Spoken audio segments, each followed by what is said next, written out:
in the Nanfeng middle-class academy of Tianshu district of Daxia Empire, a duel was taking place in the arena.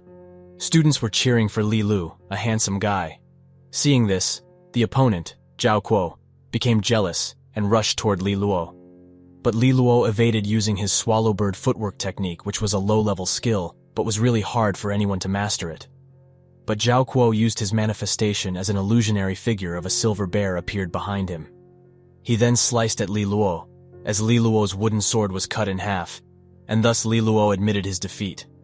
Surrounding onlookers were discussing how, if it weren't for the fact that Li Luo was unable to manifest his spirit, Zhao Kuo would never win.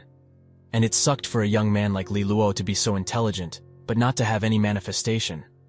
But they also said that heaven was fair, as Li Luo, despite being unable to use manifestation, was the young lord of Luolan City, one of the 5 great cities in Daxia. And the onlookers also gossiped about how Li Luo's parents were Daxia's youngest lord, with immense manifestation power. However, it was revealed that his parents went missing in the Noble War 3 years ago, which resulted in Li Luo being farther and farther away from his rightful seat of Luo City's lord. When Li Luo was attentive to this gossip, Jiang Qing consoled him, and said that he wouldn't be able to beat him without manifestation power. Li Luo said it was not like Jiang Qing broke the rules, as who could blame Li Luo for being the only one not to have any manifestation at all? The referee Xu Shanyue, who was also a teacher in the academy, also pitied Li Luo, as he thought that Li Luo might surpass his parents, if not for his disability of manifesting spirit. In this world, people gradually get stronger by absorbing energy through their spirit manifestation, and human beings' manifestation has many forms, but is divided into 2 common types: elemental manifestation and primal beast manifestation. Elemental manifestations is absorbing different kinds of elemental energies, and the type of energy one absorbs depends on one's elemental type of manifestation, and the primal beast manifestation is when people have primal beasts as their manifestation. According to the legend, ancient warriors merged the soul of the primal beasts with elemental manifestation to gain greater power, which birthed the era of primal beast manifestation. And the manifestation is also divided into 9 ranks, where the lowest was the 1st grade and the highest was the 9th grade. When a human reaches 10 years old, a cavity called Manifestation Hollow opens up to store energy, and the type of energy determines the manifestation one had. And ever since Li Luo's Manifestation Hollow opened, no signs of his manifestation appeared.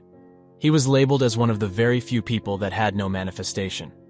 Thus, the Nanfeng First Academy's manifestation master demoted Li Luo to the Nanfeng Second Academy. But Li Luo knew that he was different from others with no manifestation. Normally, people would have only 1 manifestation hollow, and later on, when one steps into the Lord position, they would manifest a 2nd hollow, and lastly, when they reach the King rank, they would gain the 3rd hollow. But King rank is very rare even in the mighty Daxia country. Do you want to know the name of this manga, along with all the manga names of the recaps we did in our channel? How about also the chapter numbers our recaps end? You can simply ask the names in our Discord community for free or become a donor to get them all in one place. You can either be a donor in Patreon or be a member in our YouTube channel.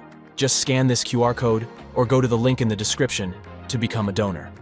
Moreover, becoming a donor automatically makes you a VIP member of our Discord server with over tens of thousands of members. But the thing that made Li Luo unique was the fact that his body contained 3 manifestation hollows instead of 1, which was never heard of. And the most bemusing thing was that all his 3 manifestations were empty.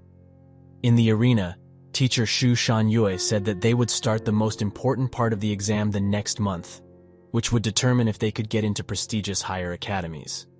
Thus, everyone was told to train their manifestation even harder. Li Luo bade goodbye to his buddy Jiang Qing and went towards his home.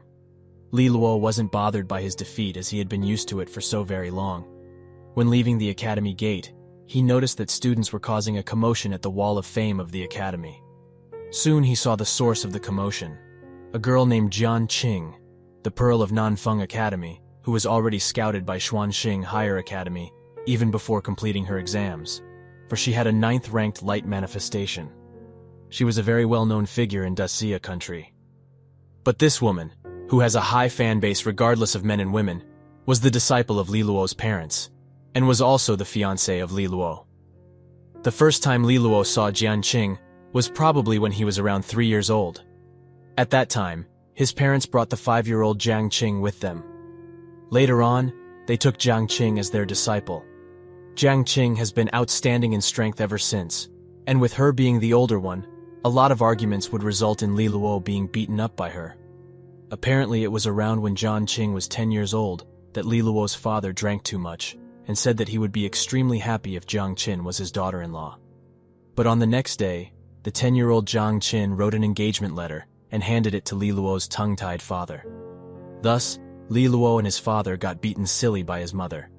After that, his mother tried to make Jiang Qing take back the engagement, but Jiang Qing was stubborn and swore never to break off the engagement. His parents, thus, could only accept the engagement and never brought up the topic again. A few years ago, when Jiang Feng was at the Nanfeng Academy, Jiang Qing publicly exposed her engagement with Li Luo to get rid of her crazy amount of pursuers. But luckily, Li Luo was absent from the academy that day, and thus wasn't beaten by the crazy mob. On the way to his home, Li Luo also encountered Difa Qing from Difa family, one of the 3 main families of Tianshu district. She again pestered Li Luo to break off the engagement with Jiang Qing, and said that if he didn't break off, then many fans of Jiang Qing would pick a fight with him. Thus, Li Luo asked, who's going to pick a fight with him? She said that Bei Kun from Bei family wanted to meet him in 2 days. Li Luo then asked if it was the same Bei Kun that was his lackey few years ago. Difa Qing nodded and said that since Luo family was powerful back then, it was natural for Bei Kun to suck up to him. But now that his parents were missing and he had no manifestation, it became quite easy for people to bully him, so he should be careful and break off with Jiang Qing. Just at that moment, a carriage pulled by 4 red horse beasts stopped in front of them, and out of it came out Jiang Qing, who told Li Luo to get back to the Luolan city, as they had a very important matter to discuss about. She also informed Li Luo that his 17th birthday was approaching. And before they left, Jiang Qing asked Difa Qing to stop bothering Li Luo to break off the engagement. But she didn't listen, and was just fascinated by Jiang Qing. When the duo came back to their mansion, Jiang Qing apologized on behalf of her fans, as they caused trouble for him. But Li Luo didn't buy her sweet shit, and said if she was really sincere, then she should agree to break off the engagement. But she asked if he was afraid of the engagement. Li Luo didn't admit it, but said that he might hold her back from her bright future, as he was just a manifestationless trash, and also advised to look for a husband that also had a 9th-ranked manifestation like her. But she said that she was already engaged, and couldn't have feelings for other men. Li Luo shouted, saying he knew that she was very grateful to his parents for raising an orphan like her. But she couldn't just make him a tool to repay her gratitude. She apologized again, and said that though she hadn't thought of his feelings, they could resolve their disagreement according to the family rules, which was for both parties to fight in a duel. Li Luo was dumbfounded, as he knew that he was just a weakling at beginner rank, and human cultivation starts at beginner rank, then master rank, general rank, lord rank, and then king rank, and the rank of Jiang Qing was at the lower level of general rank. So it was impossible for Li Luo to even touch her if she fought. He then said that if there was no romantic feeling or love, then they had no reason to stay engaged. And if she really wanted to repay the favor of his parents, then she could help Li Luo gain control over his rightful seat as the lord of the city. Then if she succeeded, then she could decide about the engagement. In reply, she asked Li Luo if he really disliked her that much. Li Luo replied, saying it would be a lie to say that he didn't like her, but he didn't need this kind of engagement. She got angry and smacked the table but calmed down and said that she accepted the deal, but added that he would need to defeat her if he ever wanted to cancel his engagement. And the first step would be to be able to join Xuanxing Academy. But if he can't even do that, then she would just pretend that this conversation never happened. After that, Li Luo was told that they needed to visit the Golden Dragon treasury, where his parents left something for Li Luo, and told Jiang Qing to give it to him after he reached 17. The Golden Treasury is a neutral force that even the royal palace of Dazia doesn't dare to provoke. And in the entire Dazia country, only Xuanxing Academy was as respected as the Golden Dragon Treasury. The treasury works like a bank as it receives and stores precious items, along with holding auctions in the country. And surprisingly, the Golden Treasury in Dazia was just a small branch of the entire Golden Dragon Group spread across the continent. Soon they arrived at the castle of the Golden Dragon Treasury branch of Daxia, which seemed to be even grander than the royal palace. After they entered the walls of the treasury, they saw Manager Lu welcoming them.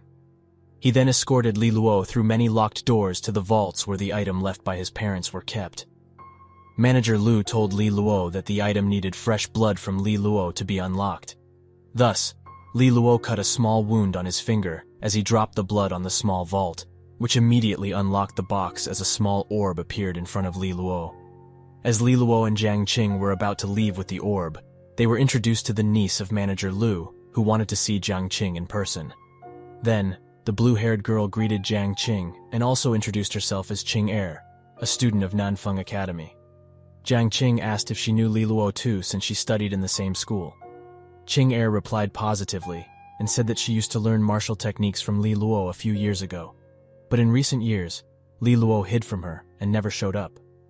Then Li Luo explained to Jiang Qing that he was teaching her because, at that time, he was the top student and had no ulterior motive. Before they left, the Manager Lu again told them to ask for anything if they needed any financial help. When the duo left, the manager asked his niece if she was attracted to Li Luo. Qing Er then said that she just feels sorry for him since Li Luo would definitely be a heaven-defying genius if not for his empty hollows. Manager Lu was satisfied with her answer and said that with her talent, there would be no fewer suitors for her. When they returned to their Luolan city mansion, they were greeted by Uncle Lu, the butler who also takes care of Li Luo's daily necessities. Jiang Qing also returned the greetings and introduced a woman called Miss Wei to Li Luo as the female butler of Jiang Qing. He was told that for a period of time, Miss Wei would stay at Nanfeng City to take care of some of their family business in the Tianshu district and would report back to Li Luo from then on. In the hall, Li Luo asked Jiang Qing why she suddenly assigned a person to look after the business. She replied, saying that among the 5 cities of Daxia, Luolan City rose up the quickest, due to Li Luo's parents, Lord Lan and Lady Tan Tai Lan, becoming the youngest Lord-ranked manifester. But after the disappearance of his parents, it was evidence of how unstable the economic foundation of such a fast-growing city was. Thus, many forces were eyeing the city from both the outside and inside, which resulted in the loss of many businesses.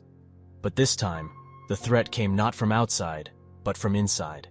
It came from Pei Hao, who was rescued from the streets and was taken as a disciple by Li Luo's parents. And after getting the disciple status, his power rose in the Luo city very quickly. In the last few years, Pei Hao had attempted many times to take over the lord position of the city. But things got out of hand real quick when Pei Hao became desperate and got help from many outside forces. And the next day, Pei Hao was going to hold a meeting with her, which might result in the split of the city. Li Luo knew that these problems would have never occurred if he had been stronger. Thus he went back to his room and inspected the orb left by his parents. After a while of touching the orb, Li Luo saw that the orb began to float as the illusory figure of his parents came into being. He then saw his mom and dad talking in the hologram. They said that if Li Luo had opened up the orb, then it must mean that he was 17 years old. Then, they said that they knew about his hollow manifestation even before he was 10 years old. As such, they sought many methods that could help Li Luo recover his hollow manifestation. His dad then told him that it was not a curse to be born with a hollow manifestation. Instead, it was a blessing for him, as he could forcefully absorb and copy the manifestation of other creatures and fill the empty hollow. They then said that heaven doesn't fail those who are patient, as they have found a way to solve this problem with an ancient art called no manifestation godly art, which not only let him choose what kind of manifestation he wanted, but would also grant him the ability to have 2 elements in a single manifestation. Whereas the natural innate manifestation only has 1 kind of element, which made Li Luo excited, meaning he could have fire as his primary and lightning as his secondary element. His mom then said that even the creator of this godly technique would never think that someone like Li Luo, who had 3 empty hollows, would ever exist. This would make it possible for Li Luo to have 6 times more manifestation elements than an ordinary manifester. But his dad warned that the hollows that he gains with the help of this art would not exceed grade 4. Li Luo was a bit disappointed since grade 4 was too low, whereas his own fiancée had a grade 9 manifestation. But his mom encouraged him, saying there are many methods to raise the grades of the manifestations. One of the most common ways is to use holy water made by alchemists.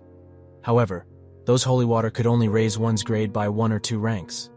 But Dad said that the limitation of using holy water didn't apply to him since he would use artificial manifestations, and his hollows were just empty with nothing in it. But nothing could also be infinite, meaning his hollows would have no limit in their quality, theoretically at least. In other words, empty manifestation could become the strongest manifestation in the world, surpassing grade 9 if given enough time to be upgraded with holy water. They then said that they had already made the first manifestation for him after taking some of his life essences when he was a child, and the manifestation was stored in the watercolored orb along with the no manifestation art. Li Luo was happy and thanked his mom and dad, but his dad told him that this godly technique had a side effect, which was when a new manifestation was absorbed in his body, it would consume his blood essence to replicate the new manifestations, and the loss in blood essence would reduce his lifespan. And this was the reason for waiting till he was 17, since at this time, his blood essence would be strongest and would be able to handle the absorption and the replication process. But even then, his lifespan would be reduced to only 5 years if he chose to manifest, and only by increasing his cultivation to the Lord rank would he be able to prolong his life. Li Luo was worried hearing that. Then they asked him if he wanted to risk his life by trading on the path of the strong, or just wanted to enjoy the wealth they left for him.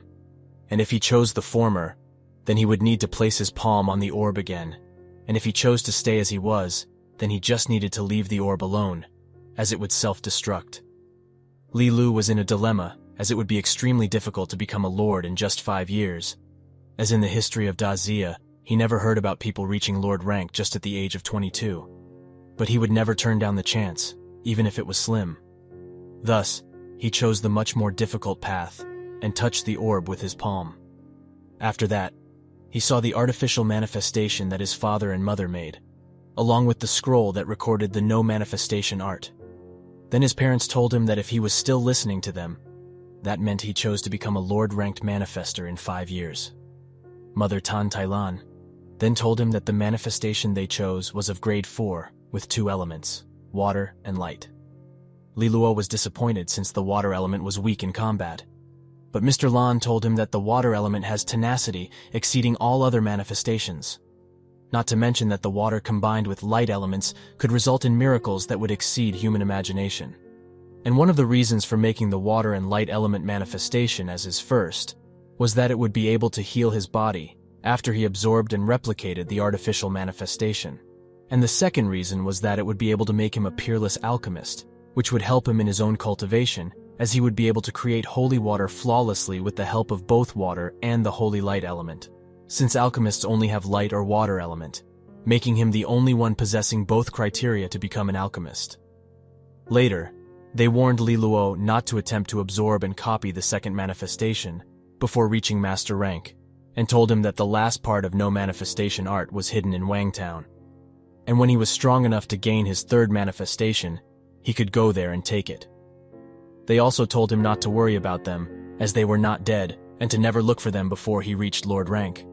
Li Luo wiped his tears and assimilated with the new manifestation. Then the next thing he knew was the voice of Miss Wei calling him from outside of the room, as she informed him from outside that the 9 clan elders had arrived, and Jiang Qing told him to get ready. But Li Luo didn't pay attention to that, and felt that his body was extremely weak, as though he had aged several years. Even his hair turned gray as the vitality was sucked out. But the white hair made him much more attractive than in the past. Then he noticed that one of the empty hollows was filled with blue light that had gentle and holy energy radiating. He knew that the gentle energy must be coming from the water attribute, and the holy energy was from the light attribute. A while later, he got ready and opened the door as he welcomed the new phase of his life.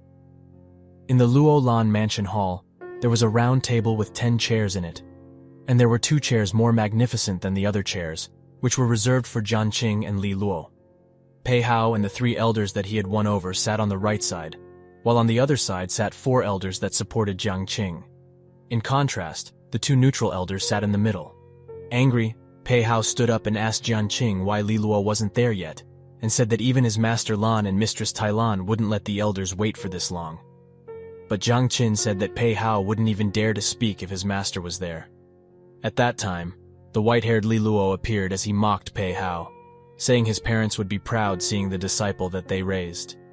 Pei Hao then mocked him back after seeing his gray hair, and asked if Li Luo had already become old, worrying about his mother and father, and added that it wouldn't be good if Li Luo died without becoming the lord. Hearing it, Jiang Qing then warned Pei Hao, saying he shouldn't be talking crap about the young lord. When the meeting started, Jiang Qing revealed how Pei Hao didn't give a single penny to the city vault. But he said that their 3 cabinets were set on fire, thus weren't able to give back to the city. But Jiang Qing didn't buy his bullshit thus. Pei Hao said that they wouldn't give any money to the city vault from this year onwards either.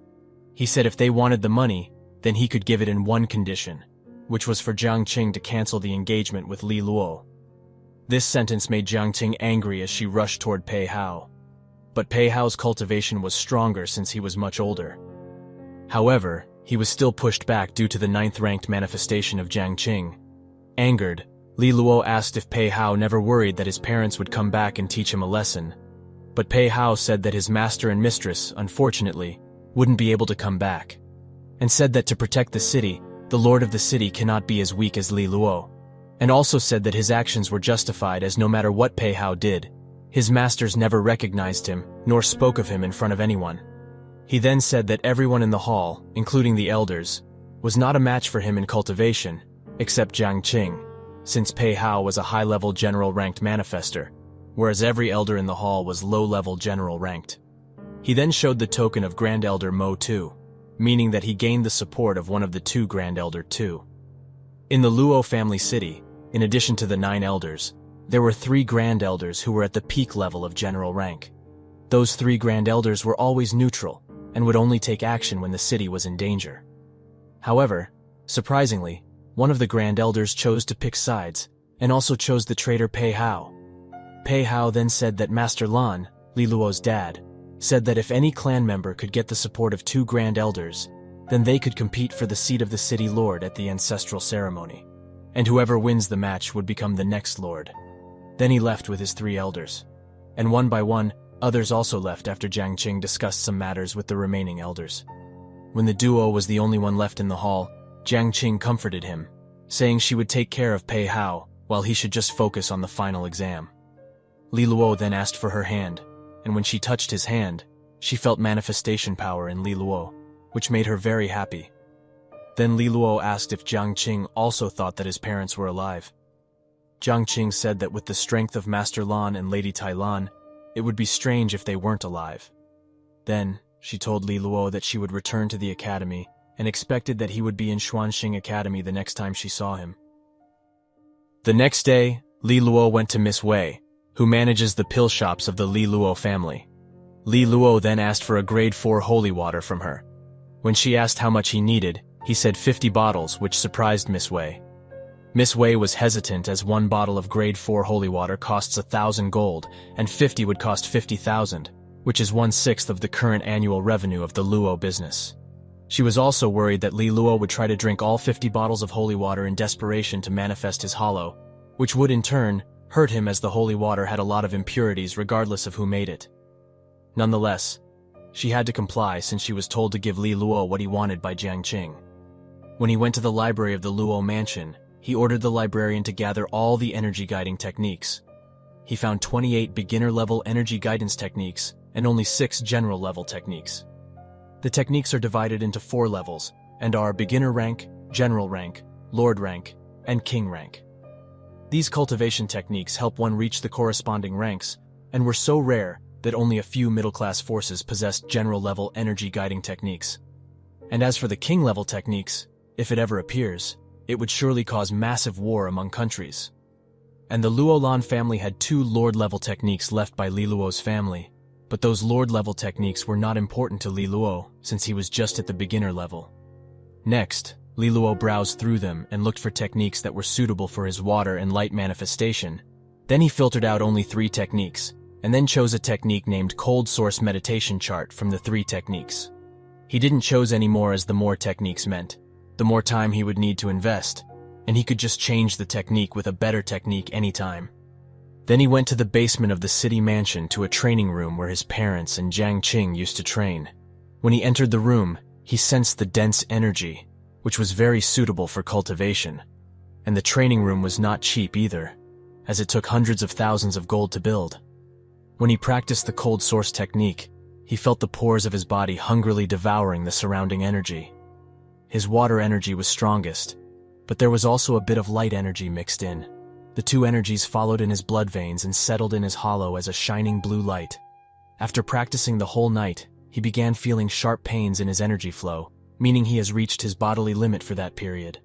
His manifestation power reached level 3 of beginner rank, and he was confident that he could raise it to level 5 within a week. But that wouldn't be enough to get into the academy. Just at that time, he was informed that Miss Wei sent the 50 bottles of holy water to his room.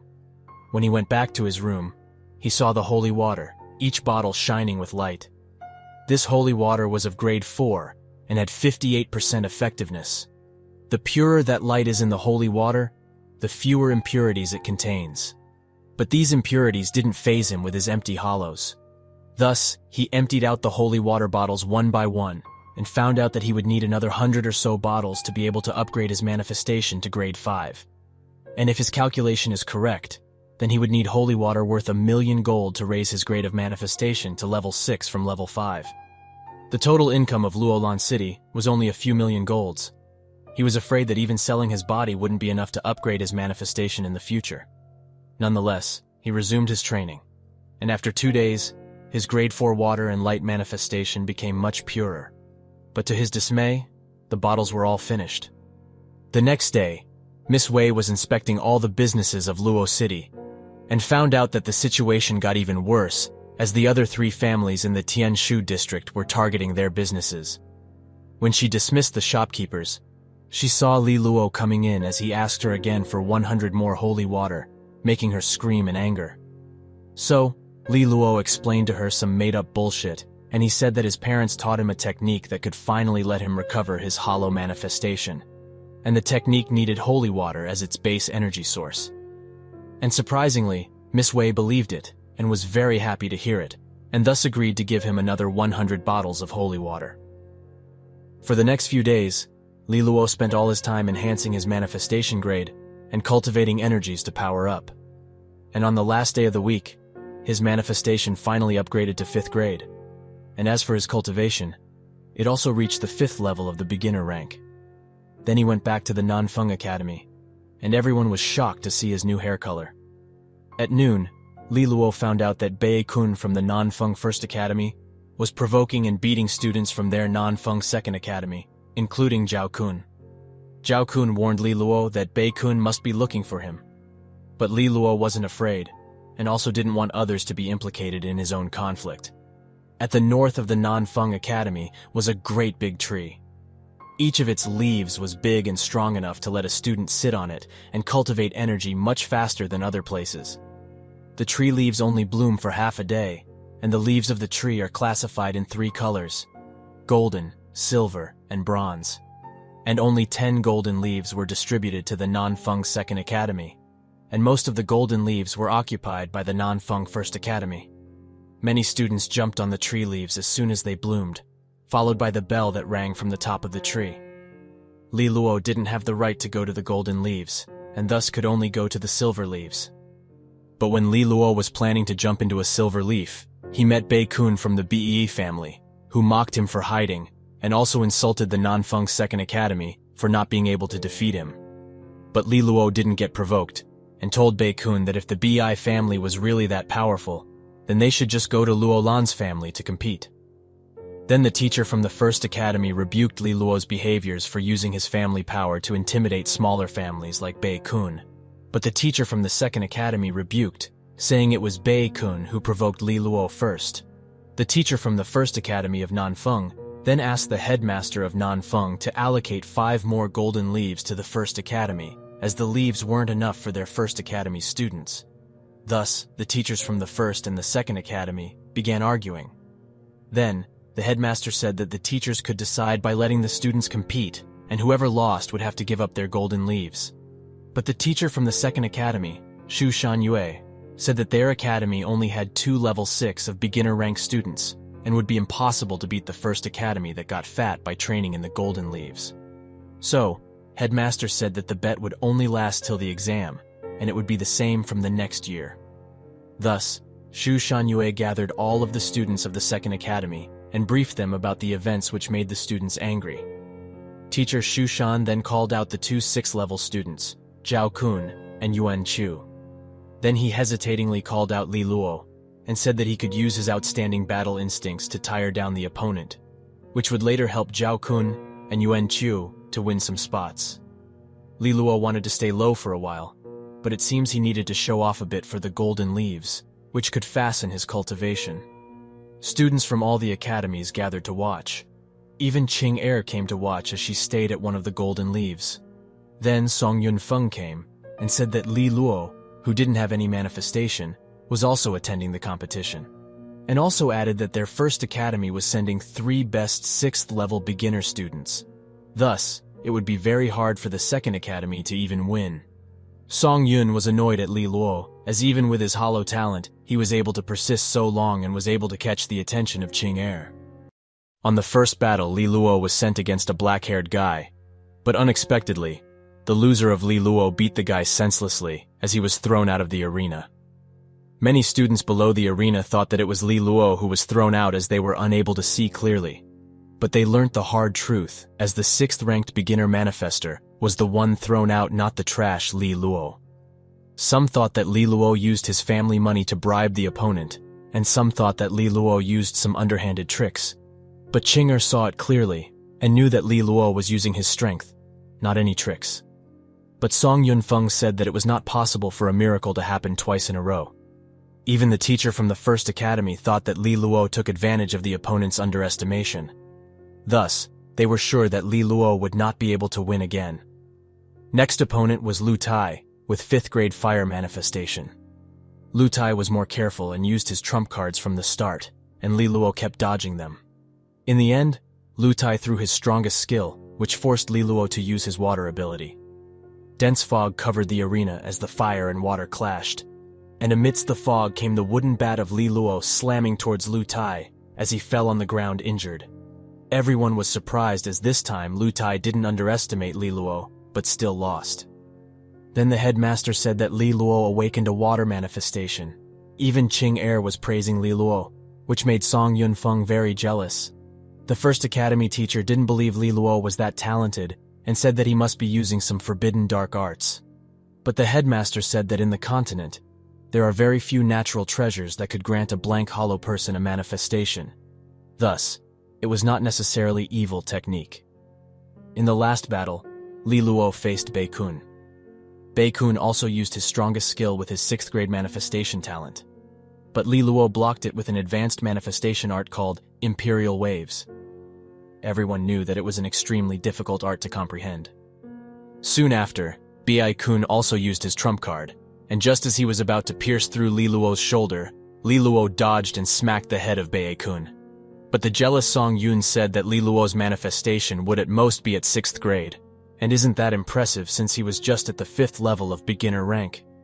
Then the headmaster called Li Luo and congratulated him. Then he announced the date of the preliminary exam and also told the students the new requirements to get in the Xingxuan Academy. Everyone was shocked as they didn't think that they would have to be at 7th grade to be able to get in the Xuan Academy, as the previous requirements were much simpler. Even Li Luo was a bit shocked and felt like he needed to speed up his growth. After a while, Qing Er came to visit him and said that she would wait for the day when he would be able to defeat her and reclaim his #1 position in the Nanfeng Academy like a man with real balls. Li Luo said he would try his best. After Qing Er left, Li Luo noticed that Song Yun was staring at him intensely from upstairs. When Li Luo asked the bastard what he wanted, the bastard told him to stay away from Qing Er.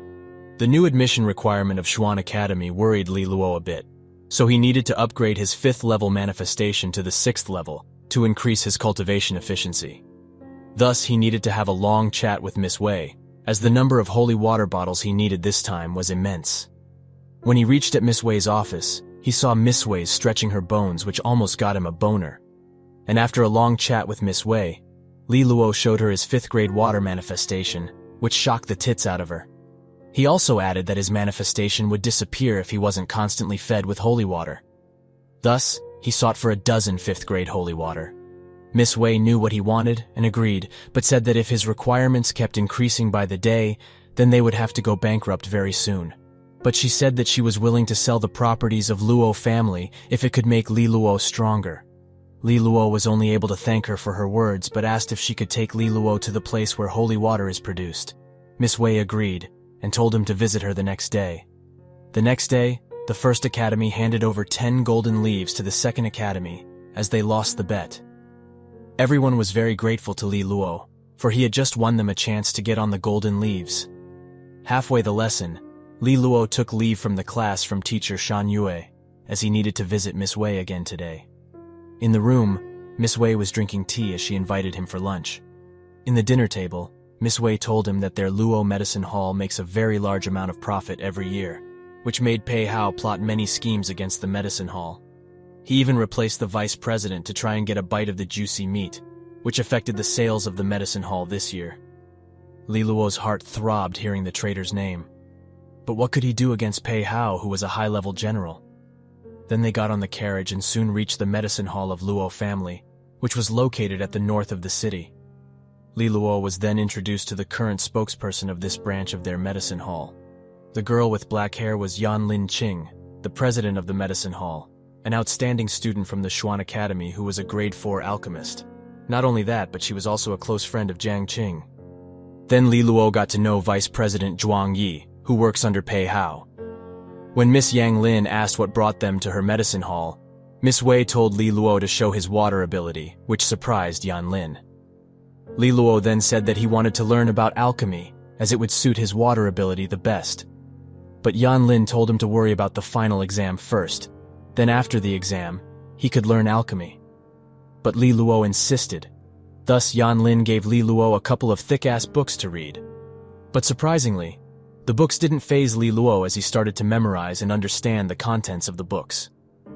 In another room of the medicine hall, the vice president Zhuang Yi was scheming and keeping note of every action Li Luo made.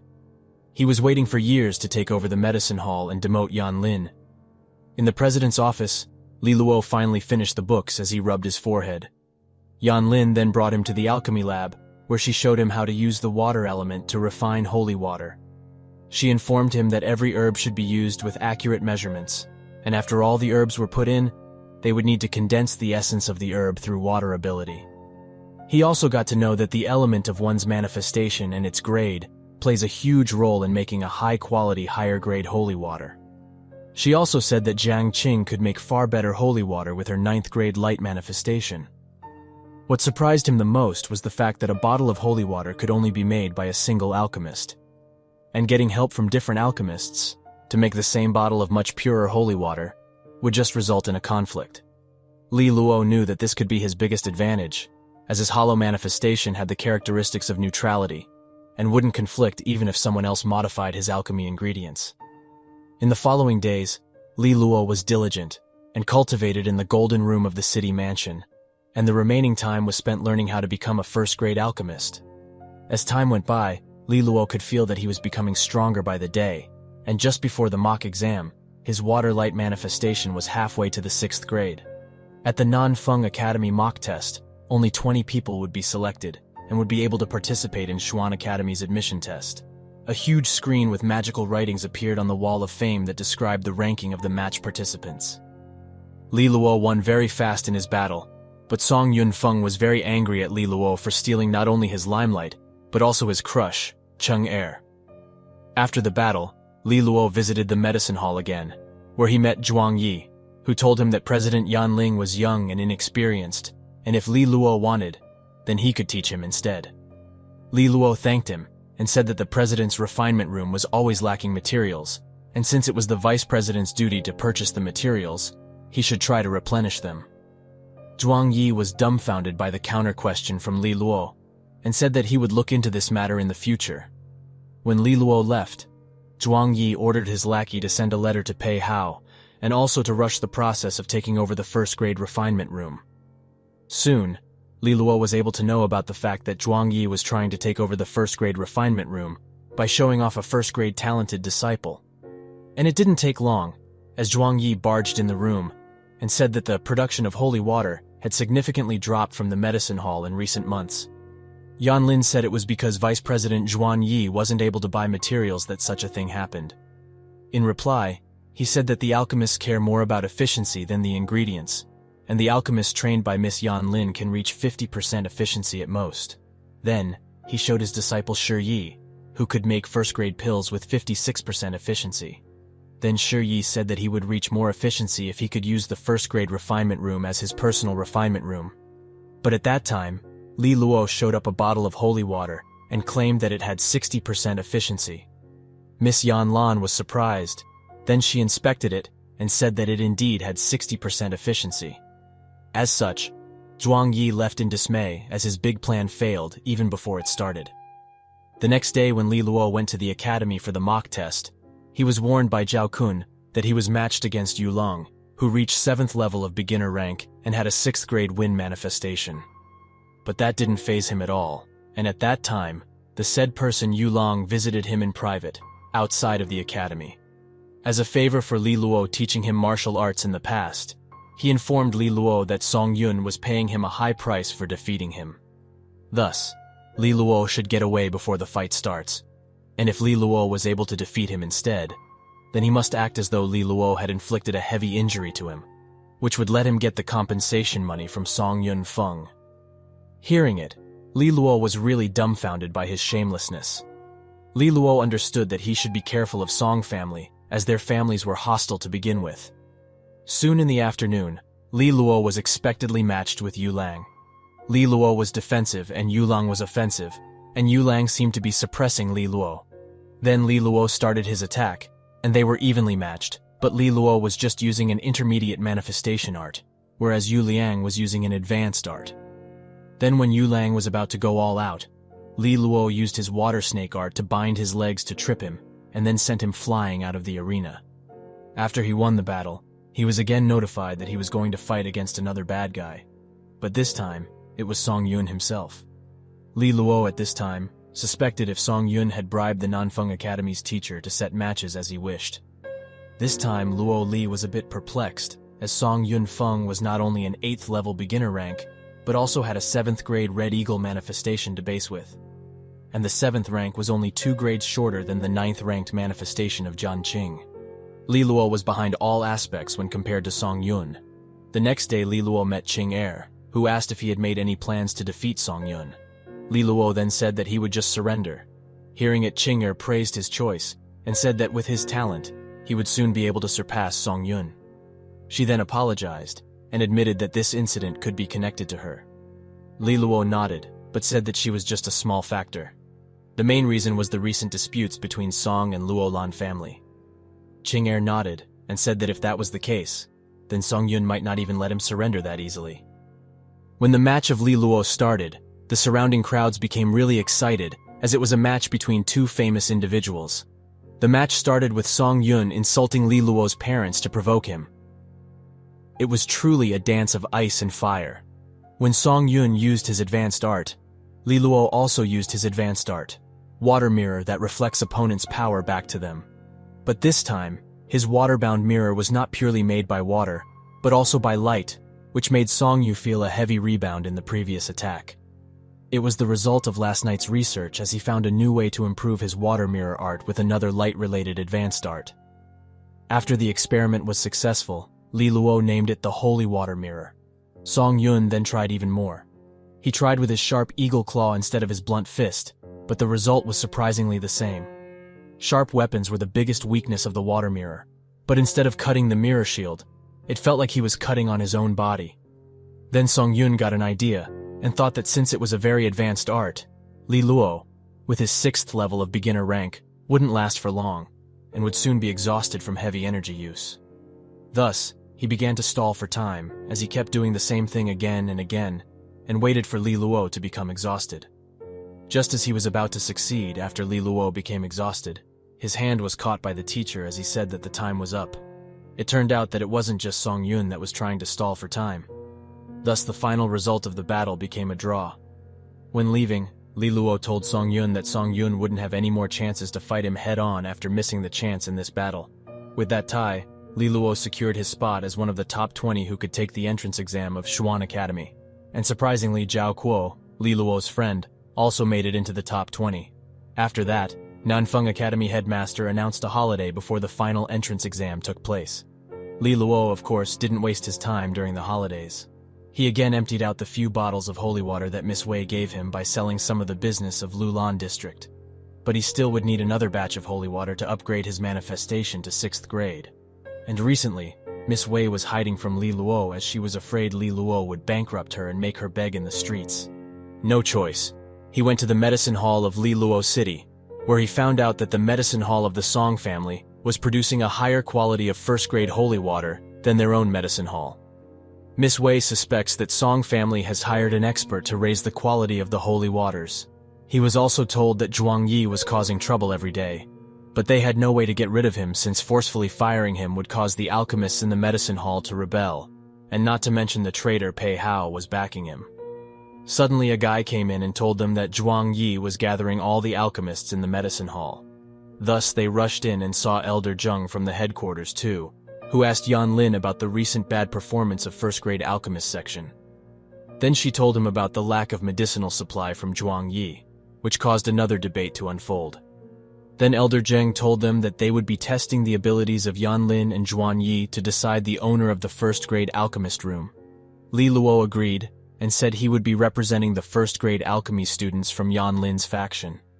Yan Lin was shocked, and when she got back, she asked Li Luo if he could really beat the 1st grade disciple from Zhuang Yi, as they all knew Li Luo wasn't even a 1-month-old alchemist. Li Luo confirmed and said that this was the only way to rightfully take over the medicine hall. But Yan Lin said that even if Li Luo was able to produce 60% efficient holy water, he could only produce so much, and it would be impossible to make them in batches. But Li Luo then showed them a crystal water, which was just his water element and light element mixed together. She was surprised since it was a pure essence which was extremely rare to find in nature. She asked the location where Li Luo found this, and said that the pure essence would increase the purity of holy water by a large margin regardless of the skills of the alchemist. Li Luo never thought that just a bit of mixture of light and water elements could have such a miraculous effect. They thought that it must be Li Luo's parents who left him with this pure essence treasure. Li Luo then asked if he could get some more grade 5 holy water. Miss Wei was disappointed hearing that, but Li Luo said that it would be the last batch. Thus Miss Wei agreed, and told him that she would sell 2 more shops to buy the holy waters. The next few days, Li Luo spent half of his time cultivating, and the other half practicing alchemy. He was able to create 1 bottle of 1st grade pure essence a day. And when Li Luo was trying to upgrade his water and light manifestation to the 6th level, his cultivation improved first, and reached the 7th level, along with his manifestation grade reaching 6th grade. The next day, good news came, as they were able to produce double the quantity with way higher quality than previously. So much so, that even the Golden Dragon Treasury contacted them and offered prices higher than the market price. Thus, Li Luo and Miss Wei went to the Golden Treasury and met Qing Er. Qing Er then told them that Song family also came to the Golden Treasure House upon receiving the news of Golden Treasury being interested in Luo family's holy water's efficiency.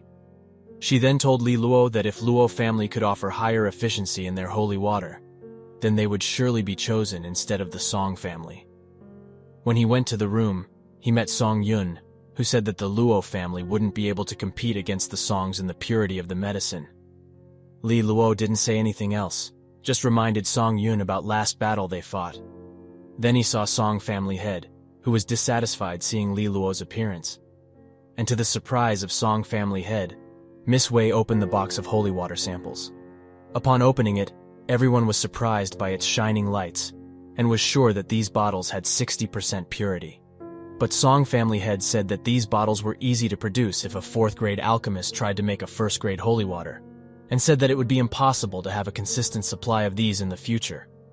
But Li Luo promised Golden House that if they made a deal with Luo family, then they would get a consistent supply of these with over 60% efficiency.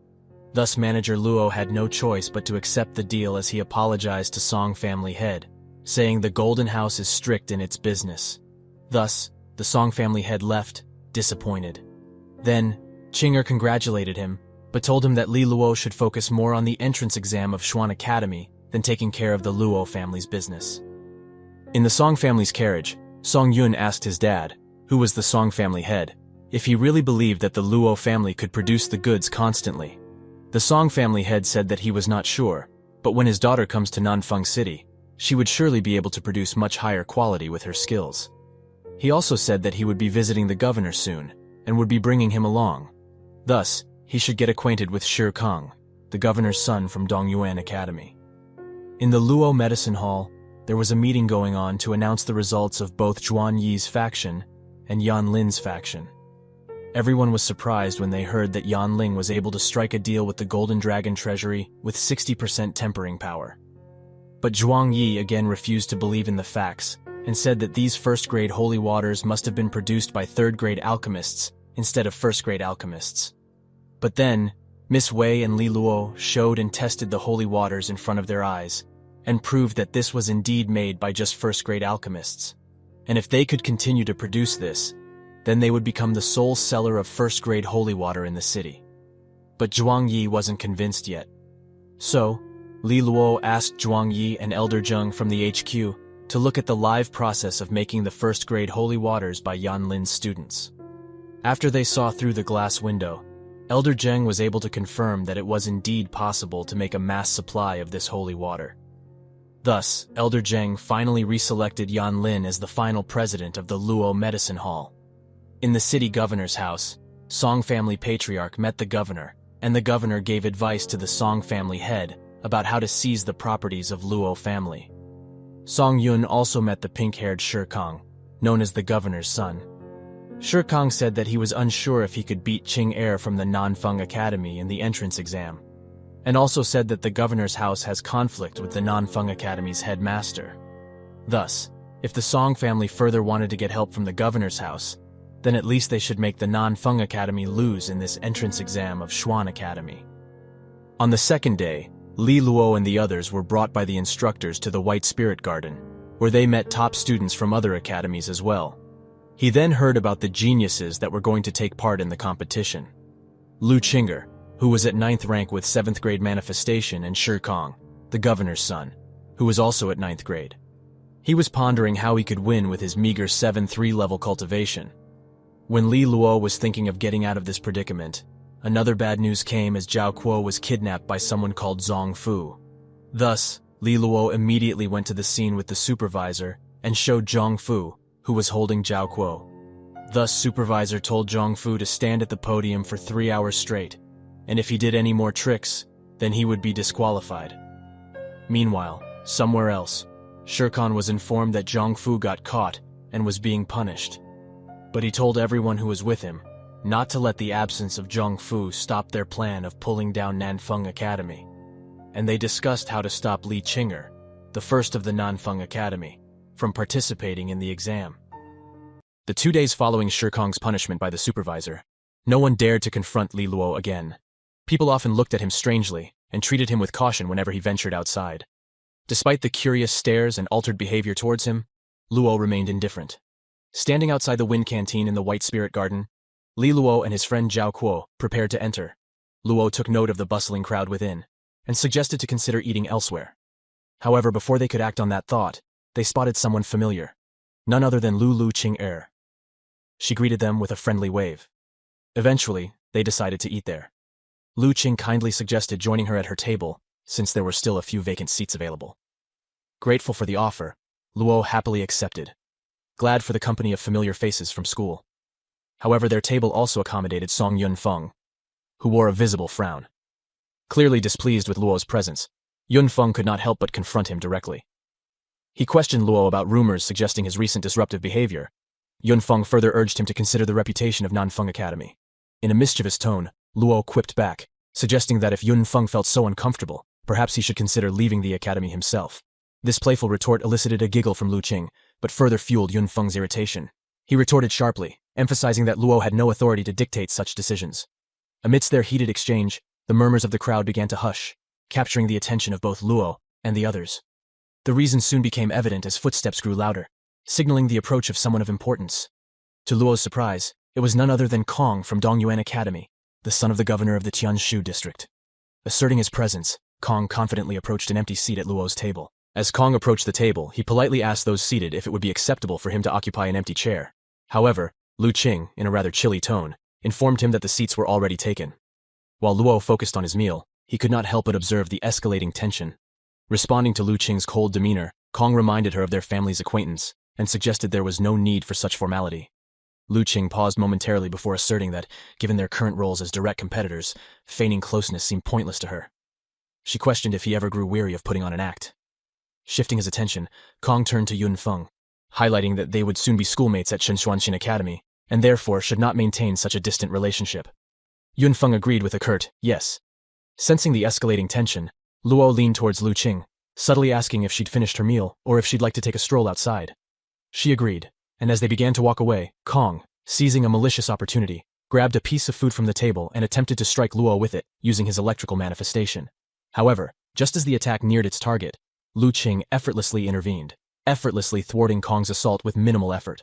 The commotion in the crowd grew intense, with murmurs spreading like wildfire. Many wondered if a clash between Lu Qing and Kong, two of the most formidable students in the area, was about to happen. With a stern expression, Lu Qing warned Kong against causing any further unnecessary trouble. Kong, maintaining his composure but with a hint of contrition, quickly apologized, emphasizing that his actions were unintentional. He further tried to assure everyone, especially Luo, that there was no need for heightened emotions, yet Luo wasn't about to let the matter slide. With a steadfast gaze and a firm smile, he pointed out Kong's wasteful act and expressed his dislike for wasting food. Luo queried if the governor had failed to impart such fundamental values. He cheekily offered to send over a couple of governors to teach Kong a thing or two about discipline. Taking Luo's words to heart, Kong acknowledged his misstep and pledged to be more mindful in the future. Luo, satisfied with this acknowledgement, commented that as long as Kong recognized his faults, he still considered him decent. With that, Luo gracefully exited the scene, leaving a contemplative Kong in his wake. As Luo departed, Kong's eyes darkened with malevolence. He began to ponder whether Luo's calm demeanor masked deeper strength, or if, in reality, Luo was merely weak. Regardless, Kong recognized the potential threat Luo could pose. While begrudgingly acknowledging Luo's intriguing nature, Kong resolved to devise a plan to eliminate this perceived threat sooner rather than later. On the day of the finals, the venue buzzed with increasing anticipation as spectators from all corners of Tianshu gathered to witness the grand event. A grand pavilion had been erected near the venue, reserved for the distinguished guests of Tianshu. The presence of Tianshu's governor and the headmaster of Nanfeng Academy drew considerable attention. Governor turned to the headmaster, commenting on his vibrant presence. With a confident smile, the headmaster responded, suggesting that the governor wasn't particularly thrilled about Nanfeng Academy's top position. The governor, maintaining his own confident smile, dismissed such rumors. He declared that Nanfeng Academy's status as the premier institution in Tianshu was earned purely through its undeniable strength. Unless other academies could surpass Nanfeng's prowess, its standing remained unchallenged. The headmaster reminisced, recalling that when Nanfeng Academy first emerged in Tianshu, he could not even recall where the governor stood in terms of influence. While the governor agreed with the headmaster's sentiment, internally, he harbored a sense of disdain towards the headmaster. Reflecting on past performance evaluations, he felt that the headmaster's consistent unfavorable reviews had hindered his career progression. Speculating about potential outcomes, the governor pondered the looming possibility of a transfer if history were to repeat itself. On a different side of the pavilion, Kai Wei, radiating beauty as she applied lipstick, turned to Yanling Qing with a query. She wondered aloud if Luo, the young lord, would manage to secure a position within the top 10 ranks of the exam. Ling Qing, clearly irked by Wei's seemingly pessimistic remark, accused her of being overly negative. Wei, undeterred by Ling Qing's frustration, emphasized the exclusivity of their gathering and playfully encouraged Ling Qing to indulge in more papaya, touting its health benefits. Ling Qing's annoyance only heightened as she questioned the undue emphasis society places on physical appearance, prompting Wei to humorously plead for leniency. Returning to the primary topic, Ling Qing speculated that Luo's manifestation grade likely hovered around the 7th seal, making his ascent into the coveted top 10 a challenging endeavor. Contrarily, Wei remained optimistic about Luo's prospects. She confidently asserted that given Luo's status as a young lord, achieving a top 10 position wouldn't be an insurmountable task for him. Further, Wei hinted at her intuitive belief that Luo possessed more potential than he outwardly displayed. As their conversation continued, Wei observed the increasing activity outside the arena, noting the arrival of teams representing various academies. In the arena, a stern instructor stepped forward to address all the students from the Tianshu district. He introduced himself as Instructor An Lai from the prestigious Shenxuanxin Academy. With an authoritative tone, he outlined the specifics of this year's finals. Instructor An explained that this year's rankings would be determined based on the accumulated points garnered by each participant throughout the competition. To facilitate this, he explained the significance of the crystal plate distributed to each student. This device would serve as the primary tool for recording and tracking their points during the examination. As Luo listened intently, he glanced down at his own crystal plate, recognizing its importance. Diving deeper into the mechanics of the exam, Instructor An elaborated on the initial stages. He revealed that once the test commenced, participants would be categorized into 2 evaluation levels. Successfully navigating these levels would automatically award students with foundational points. Crucially, during these phases, combat among participants would be strictly prohibited to maintain fairness and order.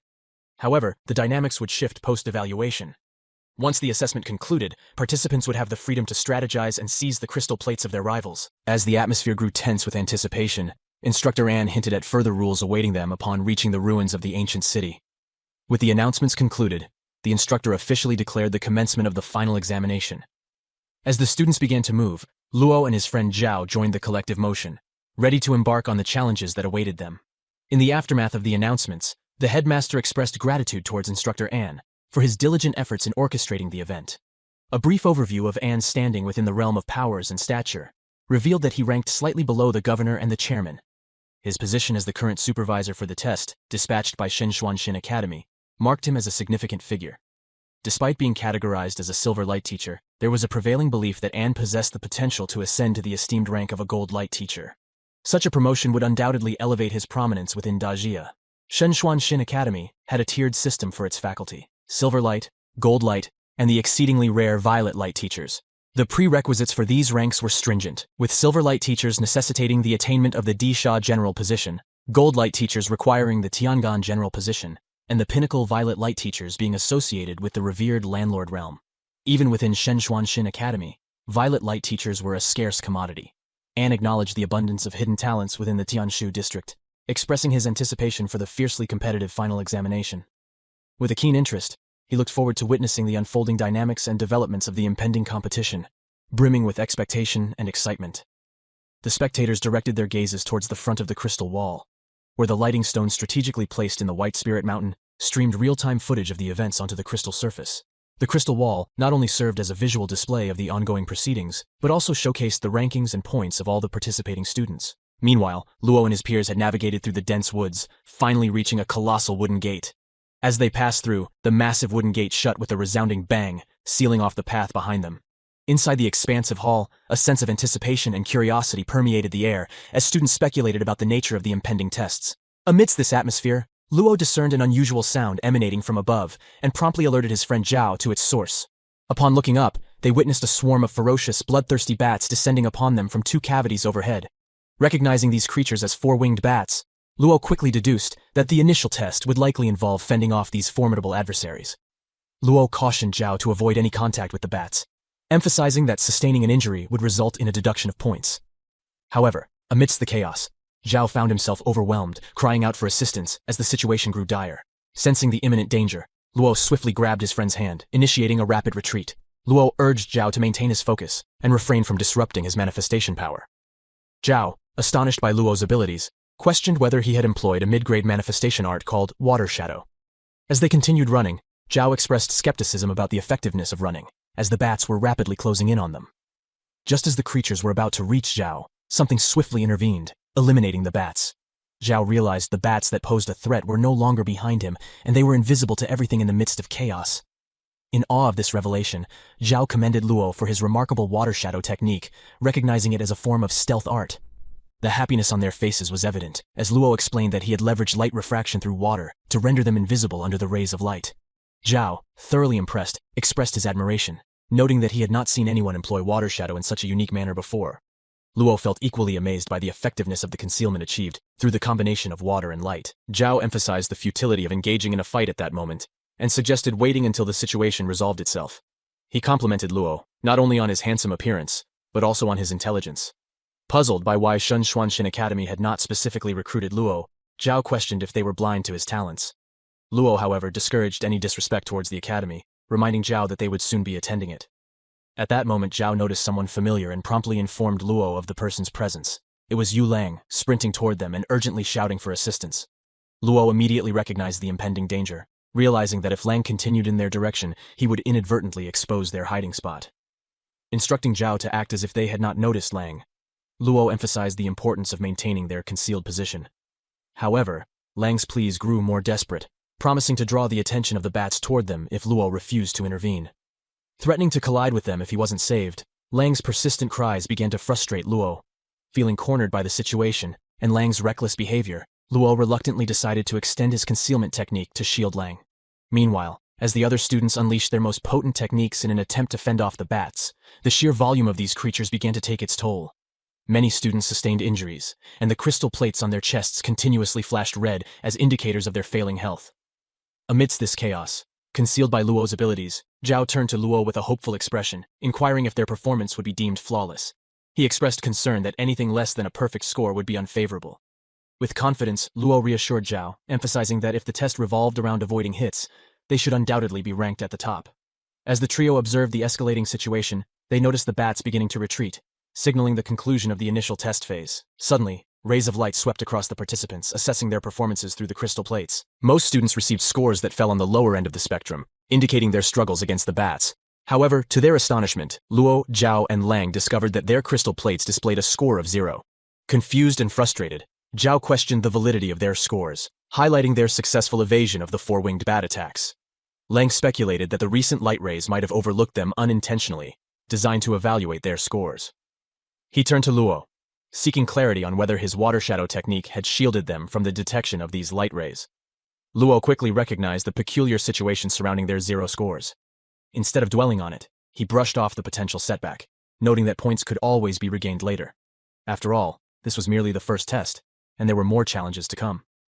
Determined to move forward, Luo led Zhao and Lang to the next phase of the examination, leaving behind a perplexed crowd of students who could not fathom how the trio had managed to score 0 points. Meanwhile, at the base of the White Spirit Mountain, the results painted a stark contrast for some. Unsurprisingly, Lu Qing, Kong, and a few others had achieved perfect scores. Wei, fraught with concern over Luo's performance, expressed her worries, pondering how he could have ended up with 0 points. Similarly, Ling Qing, equally puzzled by the possibility of Luo scoring 0, questioned his motives. In a lighter moment, the governor playfully teased the headmaster. However, the headmaster felt concerned and embarrassed by the students' actions. Upon exiting the gate, Luo, Zhao, and Lang found themselves enveloped by an eerie forest. Towering trees stretched upwards, obscuring the sky and casting an ominous shadow over the surroundings.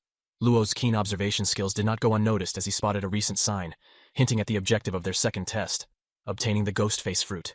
These fruits stemmed from the notorious ghost face tree demons, and those demons were notorious for their violent tendencies, particularly their penchant for strangling any living beings that ventured too close. Luo emphasized the significance of this task in the second test, clarifying that acquiring the ghost face fruit would earn them valuable points. Recognizing the inherent danger of the mission, he warned that even individuals at the 8th seal would find it challenging to secure a ghost face fruit on their own. Lang proposed the idea of combining their strength to tackle the challenge of obtaining ghost face fruits. Luo, however, expressed initial doubt, thinking Lang might have considered leaving them behind. This remark frustrated Lang, who emphatically highlighted the strength of their friendship forged through thick and thin. Undeterred, the trio continued to venture deeper into the forest. After about 10 minutes of walking, Luo detected movements in the distance. Upon closer inspection, he identified a massive black tree standing in the middle of a muddy plain. A faint, ominous face could be discerned on the tree, and black vines writhed around it like serpents, the ghost face tree. Approximately 7 people were already attempting to attack the tree, but their efforts proved futile as they were swiftly overwhelmed. Zhao found the situation disheartening. Despite being around the 8th seal, none of them could get close to the ghost face tree. Observing the struggle, Luo instructed Lang to give it a try. Lang hesitated, questioning why he was chosen. Luo emphasized that Lang possessed a wind manifestation, making him the fastest among them, and therefore the most suitable candidate to attempt the task. As Lang accelerated toward the ghost face tree, the serpentine vines sprung to life, attempting to thwart his advance. Each step closer only intensified the tree's defense mechanism, prompting Lang to make a strategic retreat to evade the imminent danger. Upon regrouping with Luo, he conveyed his failed attempt, emphasizing the seemingly insurmountable challenge of acquiring the ghost face fruit.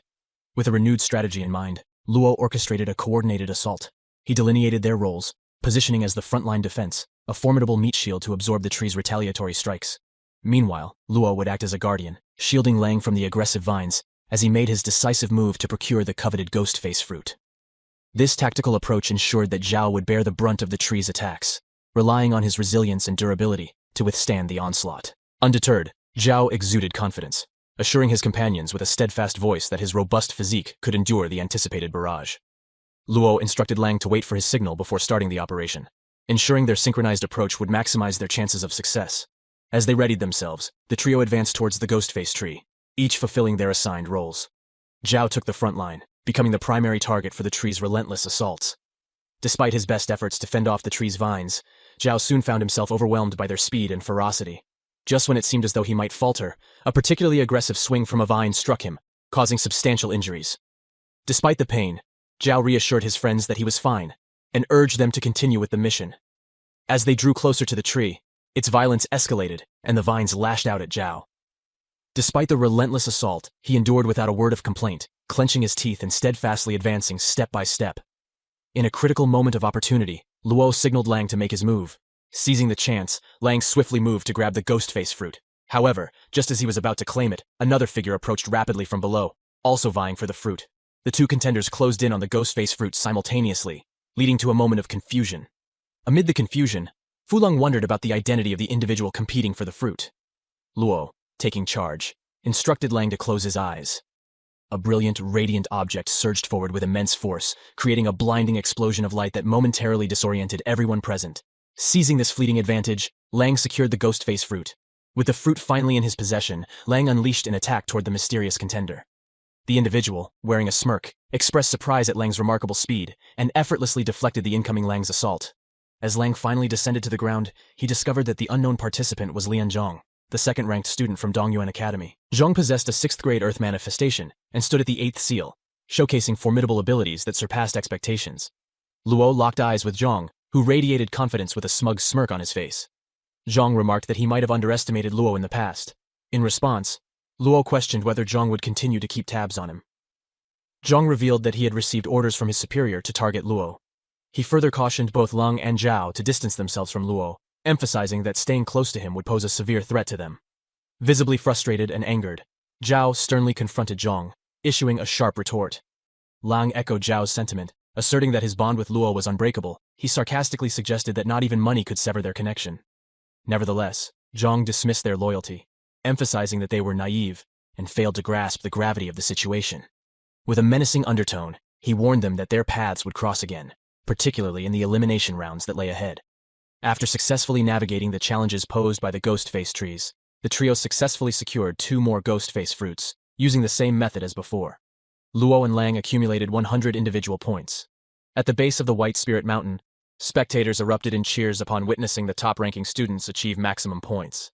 Lu Qing'er, the #1 student from Nanfeng Academy, dominated the leaderboard on the crystal wall. Utilizing her formidable strength, she triumphed over the ghost face tree single-handedly, solidifying her position at the forefront. Meanwhile, from Dongyuan Academy, Kong showcased his prowess by defeating the tree on his own and securing the coveted ghostface fruit. Among the spectators, confidence surged, with many anticipating a fierce competition between Lu Qing and Kong. The prevailing sentiment among onlookers was that the title of the #1 student in this final examination would undoubtedly be contested between these 2 formidable contenders. Meanwhile, at the White Spirit Mountain, the trio stood before the river. Luo recognized that once they crossed this river, they would reach the stage designated for the elimination round. Filled with confidence, they ventured forward together, soaring through the air towards their next challenge. After reaching their destination, Luo asked his friends about their plans for the next steps. Zhao suggested sticking with Luo for a bit longer. When Luo questioned if it was because of Zhong, Zhao acknowledged Luo's bravery. However, he believed that they could accumulate points more quickly if they stayed together. Luo then turned his attention to Lang. With a hint of mock modesty on his face, Lang proposed following Luo and offering protection for a handsome fee. He playfully suggested a friendship discount of 1,000 gold for the task. But when Luo and Zhao ignored his offer and began to walk away, Lang quickly reduced his price, yelling out an offer of 500 gold. In response, Luo humorously countered with an offer of just 5 gold coins. Caught off guard and wanting to save face, Lang immediately accepted the meager sum, asserting that he wouldn't consider the amount humiliating and would accept whatever he could get. Observing this, Luo commented on Lang's pitiful behavior. Lang proposed that Zhao would proceed ahead alone, while he and Luo would stay behind. Luo then revealed his plan to use his water shadow art to conceal both himself and Lang. He explained that they would use Zhao as bait to lure people in, and once they had a suitable group gathered, they would ambush and confront them all at once. This strategy would eliminate the need to engage individuals one by one, streamlining their efforts. Zhao comprehended the plan, acknowledging its efficacy. He recognized the logic in using this fishing for people approach and deemed it a sound strategy for their objectives. Zhao ventured forth alone, meticulously surveying his surroundings, ensuring that he could lure everyone effectively. Luo observed that some individuals had indeed taken the bait, but appeared quite cautious. As they closed in on Zhao from the shadows, he confronted them, asking who they were. Two figures emerged, with one questioning if Zhao was from the Nanfeng Academy. Confirming his identity, Zhao boldly invited them to a fight. The other figure suggested that Zhao simply hand over his points. However, with a confident grin, Zhao signaled to his friends. At this cue, both Luo and Lang emerged, revealing their presence. The two unsuspecting individuals realized they had fallen into a trap. Engaging in combat, Luo and his allies swiftly dealt with the pair. After seizing their points, Luo checked his crystal plate, noting a substantial increase in their score. Pondering their next move, he wondered who the next unfortunate souls would be to cross their path. Meanwhile, at the base of White Spirit Mountain, Wei observed the crystal wall, pleased with Luo's steadily increasing points. However, Ling Qing pointed out that Luo had not encountered any of the top-ranking participants yet, suggesting that his true capabilities would only be tested later on. Wei, maintaining optimism, jokingly attributed Luo's potential success to his handsome appearance. In response, Ling Qing frowned and dismissed Wei's superficial reasoning. In the mountains, the trio had already accumulated a total of 1,500 points. However, as they tried to gather more points, they realized that catching fish became increasingly difficult. As they continued their journey, Luo sensed something was amiss. A mysterious mist began to envelop them. Luo quickly shouted for his friends to retreat, but before he could react further, both Zhao and Lang disappeared into the fog. Within the mist, Luo recognized the presence of troublesome fog mushrooms. Meanwhile, Zhao and Lang, having ventured away from Luo in search of him, unexpectedly encountered Zhang. Zhang confidently informed them that Luo wasn't with them, expressing surprise at coming face to face with Luo's associates. Upon spotting Zhang, both Zhao and Lang attempted to flee. However, they found themselves trapped. While Zhao bravely suggested they fight, Lang promptly surrendered, leading Zhang to mockingly question if all Nanfeng Academy students were so cowardly. Amidst the chaos, Zhao angrily confronted Lang, only for Lang to reveal that Zhang's real target was Luo, not them. In a fit of frustration, Zhao berated Lang and called him trash. Zhang reminded Lang of his claim about the deep bond he shared with Luo, yet with a smirk, Lang dismissed his previous claims, revealed that it was just a joke, exaggeration, and offered his help to Zhang in finding Luo in exchange for his freedom. This betrayal left Zhao seething with anger and disappointment. One of Zhang's comrades revealed that he had heard about Lang before and mentioned that Lang was known to prioritize money and would do anything for it. Sensing an opportunity, Lang addressed Zhang, stating he had something to say. Zhang inquired about what Lang wanted to convey. With passion evident in his voice, Lang proposed that if Zhang was willing to pay, he would assist in finding Luo. Zhang agreed to Lang's offer, agreeing to spare him in exchange for helping him locate Luo. Lang proposed using Zhao as a hostage, given his proximity to Luo. Zhao, visibly disappointed, expressed his resentment towards Lang, vowing not to forgive him. However, the situation took a dark turn as Zhang, holding a knife against Lang's throat, issued instructions for him to find Luo. Tense and desperate, Lang nervously suggested capturing Luo and inflicting physical harm, particularly to his handsome face, expressing his frustration and disdain for Luo's good looks. Zhang, sharing the sentiment, angrily conveyed that while fights could be lost, the fate of pretty boys should be death. As Zhang held a knife threateningly against Lang's throat, he demanded that Lang lead him to Luo. In a desperate attempt to signal Luo, Lang produced a whistle, revealing it as their predetermined communication method in case of emergencies during the test. He emphasized that upon hearing the whistle, Luo would immediately rush to their location. Zhao's face was a clear canvas of frustration and anger. Without hesitation, Lang began to blow the whistle repeatedly, intensifying Zhao's frustration. He shouted at Lang, branding him a traitor and threatened to inflict harm on him, even going to the extreme of suggesting he'd chop him up and swallow him whole. Zhang, despite finding Lang's actions spineless, took a moment to appreciate the immediate utility of having someone as cowardly as him on his side. Zhang urged everyone to move cautiously. Meanwhile, somewhere within the thick fog, Luo discerned the sound of the whistle. Recognizing the distinct rhythm of the whistle, Luo deduced the presence of 5 individuals approaching him. Suspecting them to be Zhang's men, Luo realized that both Lang and Zhao had unfortunately landed themselves in dire circumstances. Amidst the fog, Zhang's frustrated voice echoed, making threatening remarks as he searched diligently for Luo. They wandered aimlessly, with Zhang's patience wearing thin due to the absence of any signs or reactions. In a fit of anger, he scolded Lang, urging him to hasten their progress and stop wasting precious time. Affirming his understanding, Lang blew the whistle once more. However, just as the sound resonated, Luo, employing his water shadow technique for concealing his presence, materialized silently behind one of Zhang's henchmen. Swiftly taking advantage of the element of surprise, Luo seized the lackey, covering his mouth to stifle any sound. With a swift, decisive blow, he rendered the individual unconscious.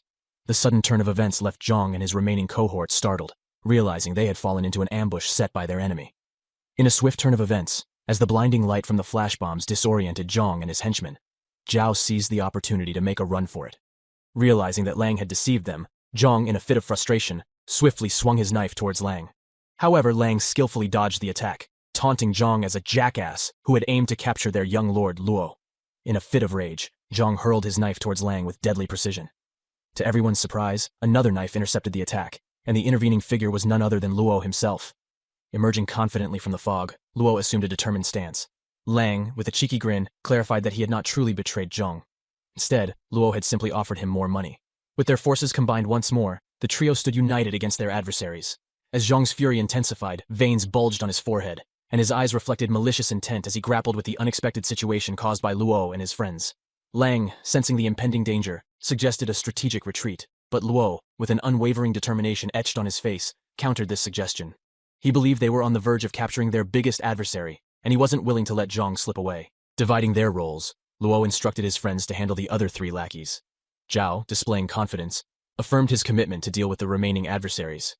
With their roles set, Zhao and Lang departed, leaving Luo to face Zhang alone in the dense fog. Without wasting a moment, Zhang unleashed his formidable 8th-grade Earth manifestation power. Gripping his colossal sword, he warned Luo that his status as a young lord wouldn't grant him any leniency. With a powerful leap, Zhang swung his immense blade, aiming to crush Luo, intending to reduce his face to a pulp. As Zhang's blade descended with fierce intent, Luo, exuding a calm and confident demeanor, skillfully parried the attack using his own blades. The shock and frustration were palpable on Zhang's face, and it was clear that he had not anticipated Luo's swift counter. Even though Luo was only at the 7th seal, his skill and precision were commendable. Stepping back momentarily, Luo maintained his confident stance. He quipped that the 8th seal did not appear as formidable as many claimed it to be. Around him, a palpable aura began to gather, indicating that Luo was harnessing power, possibly preparing for his next move against the formidable Zhang. Zhang quickly discerned the threat of the 9th layered wave that Luo was preparing. Recognizing the danger, he knew he could not allow Luo to fully unleash such power, or he'd find himself at a severe disadvantage. With a swift motion, Zhang employed his advanced manifestation art, executing an earth slash with all the power he could muster. However, Luo's agility was unmatched. He gracefully dodged the attack and swiftly launched himself into the air, preparing for a counterattack. With a fierce strike, Luo shattered the hard protective shell Zhang had conjured, causing the ground beneath them to fracture from the sheer force of the impact. Acknowledging Luo's prowess, Zhang found himself cornered despite his higher manifestation power being at the 8th seal compared to Luo's 7th. Yet, Zhang, refusing to show weakness, asserted with conviction that Luo wouldn't emerge victorious. In response, Luo's voice dripped with disdain as he called Zhang out for his cowardice. He berated Zhang for constantly hiding behind defensive maneuvers like a turtle retreating into its shell. With a hint of sarcasm, Luo questioned the source of Zhang's inflated confidence, challenging him to face the impending confrontation with true courage. Zhang, seemingly unfazed by the taunting words, invited Luo to come at him, while he hid behind his defensive shell. Luo, sporting a confident smile, accepted the peculiar challenge. As he readied himself for the upcoming move, Zhang, taken aback, speculated if this was the advanced manifestation art known as the Water Edge. Luo, his blade cloaked in manifestation power, assured Zhang that his Water Edge art was far from ordinary. With determination, he advanced towards Zhang's protective shell. In a surprising turn of events, with a single strike, the seemingly impenetrable shell shattered before Zhang's disbelieving eyes, leaving him utterly stunned. The powerful strike by Luo left Zhang writhing in pain, blood flowing freely from his wounds as he collapsed to the ground. At the base of the White Spirit Mountain, the crystal wall displayed Luo's triumphant face. Both Ling Qing and Wei were captivated by the unexpected appearance of Luo on the wall. Ling Qing expressed astonishment at how Luo had managed to provoke such a formidable adversary. Wei, eager to learn more, discovered that their adversary was Zhang from Dongyuan Academy, holding the esteemed position of 2nd place with a 6th-grade Earth manifestation and an 8th seal. This revelation filled Wei with joy. Recognizing Luo's prowess in defeating such a formidable opponent, both Ling Qing and Wei believed that Luo had a genuine shot at making it to the top 10. Meanwhile, the headmaster was equally amused, noting the unexpected turn of events where Luo, Nanfeng Academy's 15th rank, had bested Dongyuan Academy's 2nd rank. The governor, too, was taken aback, acknowledging Luo, the young lord of Luolan City, as a force full of surprises.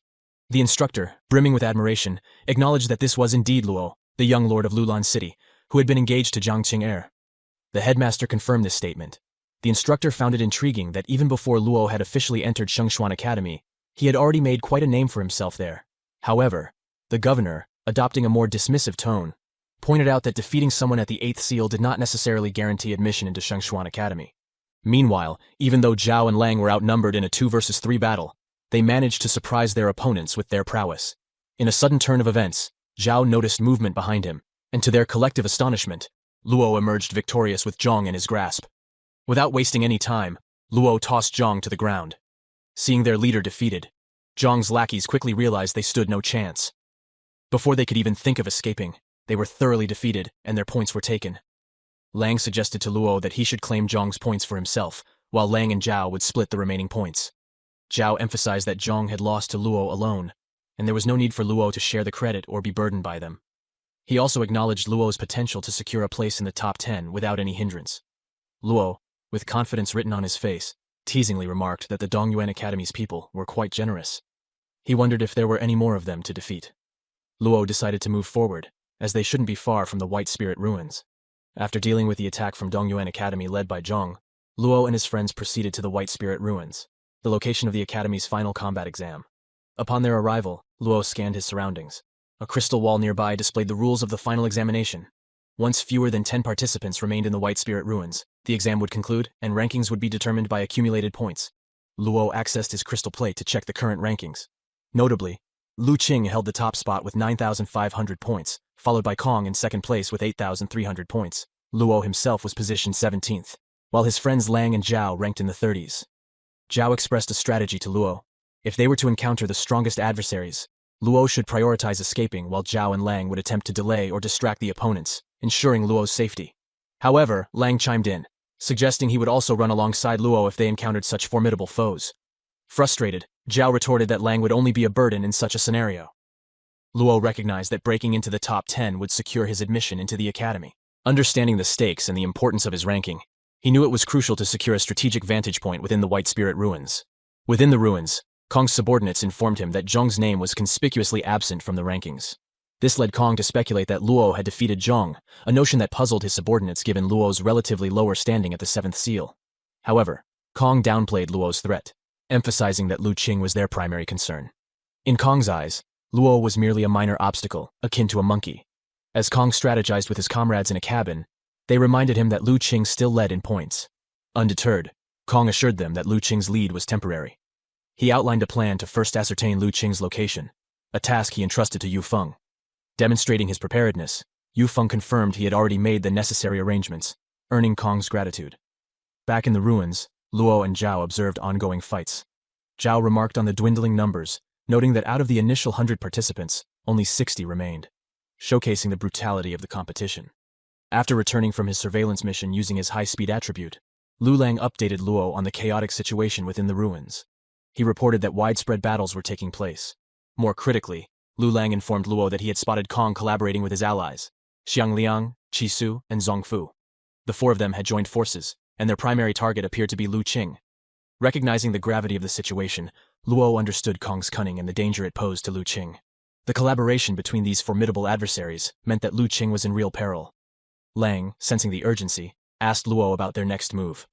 Luo emphasized the importance of protecting Lu Qing. He underscored that if anything were to happen to her, Kong's group would have an advantage, potentially wiping out all the students from the Nanfeng Academy.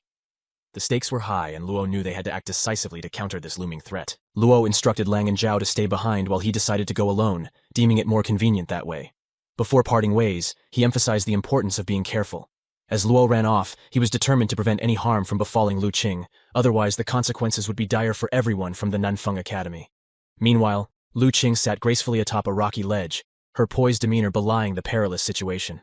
Suddenly she detected a familiar voice, and turned to find a fellow student from Nanfeng Academy.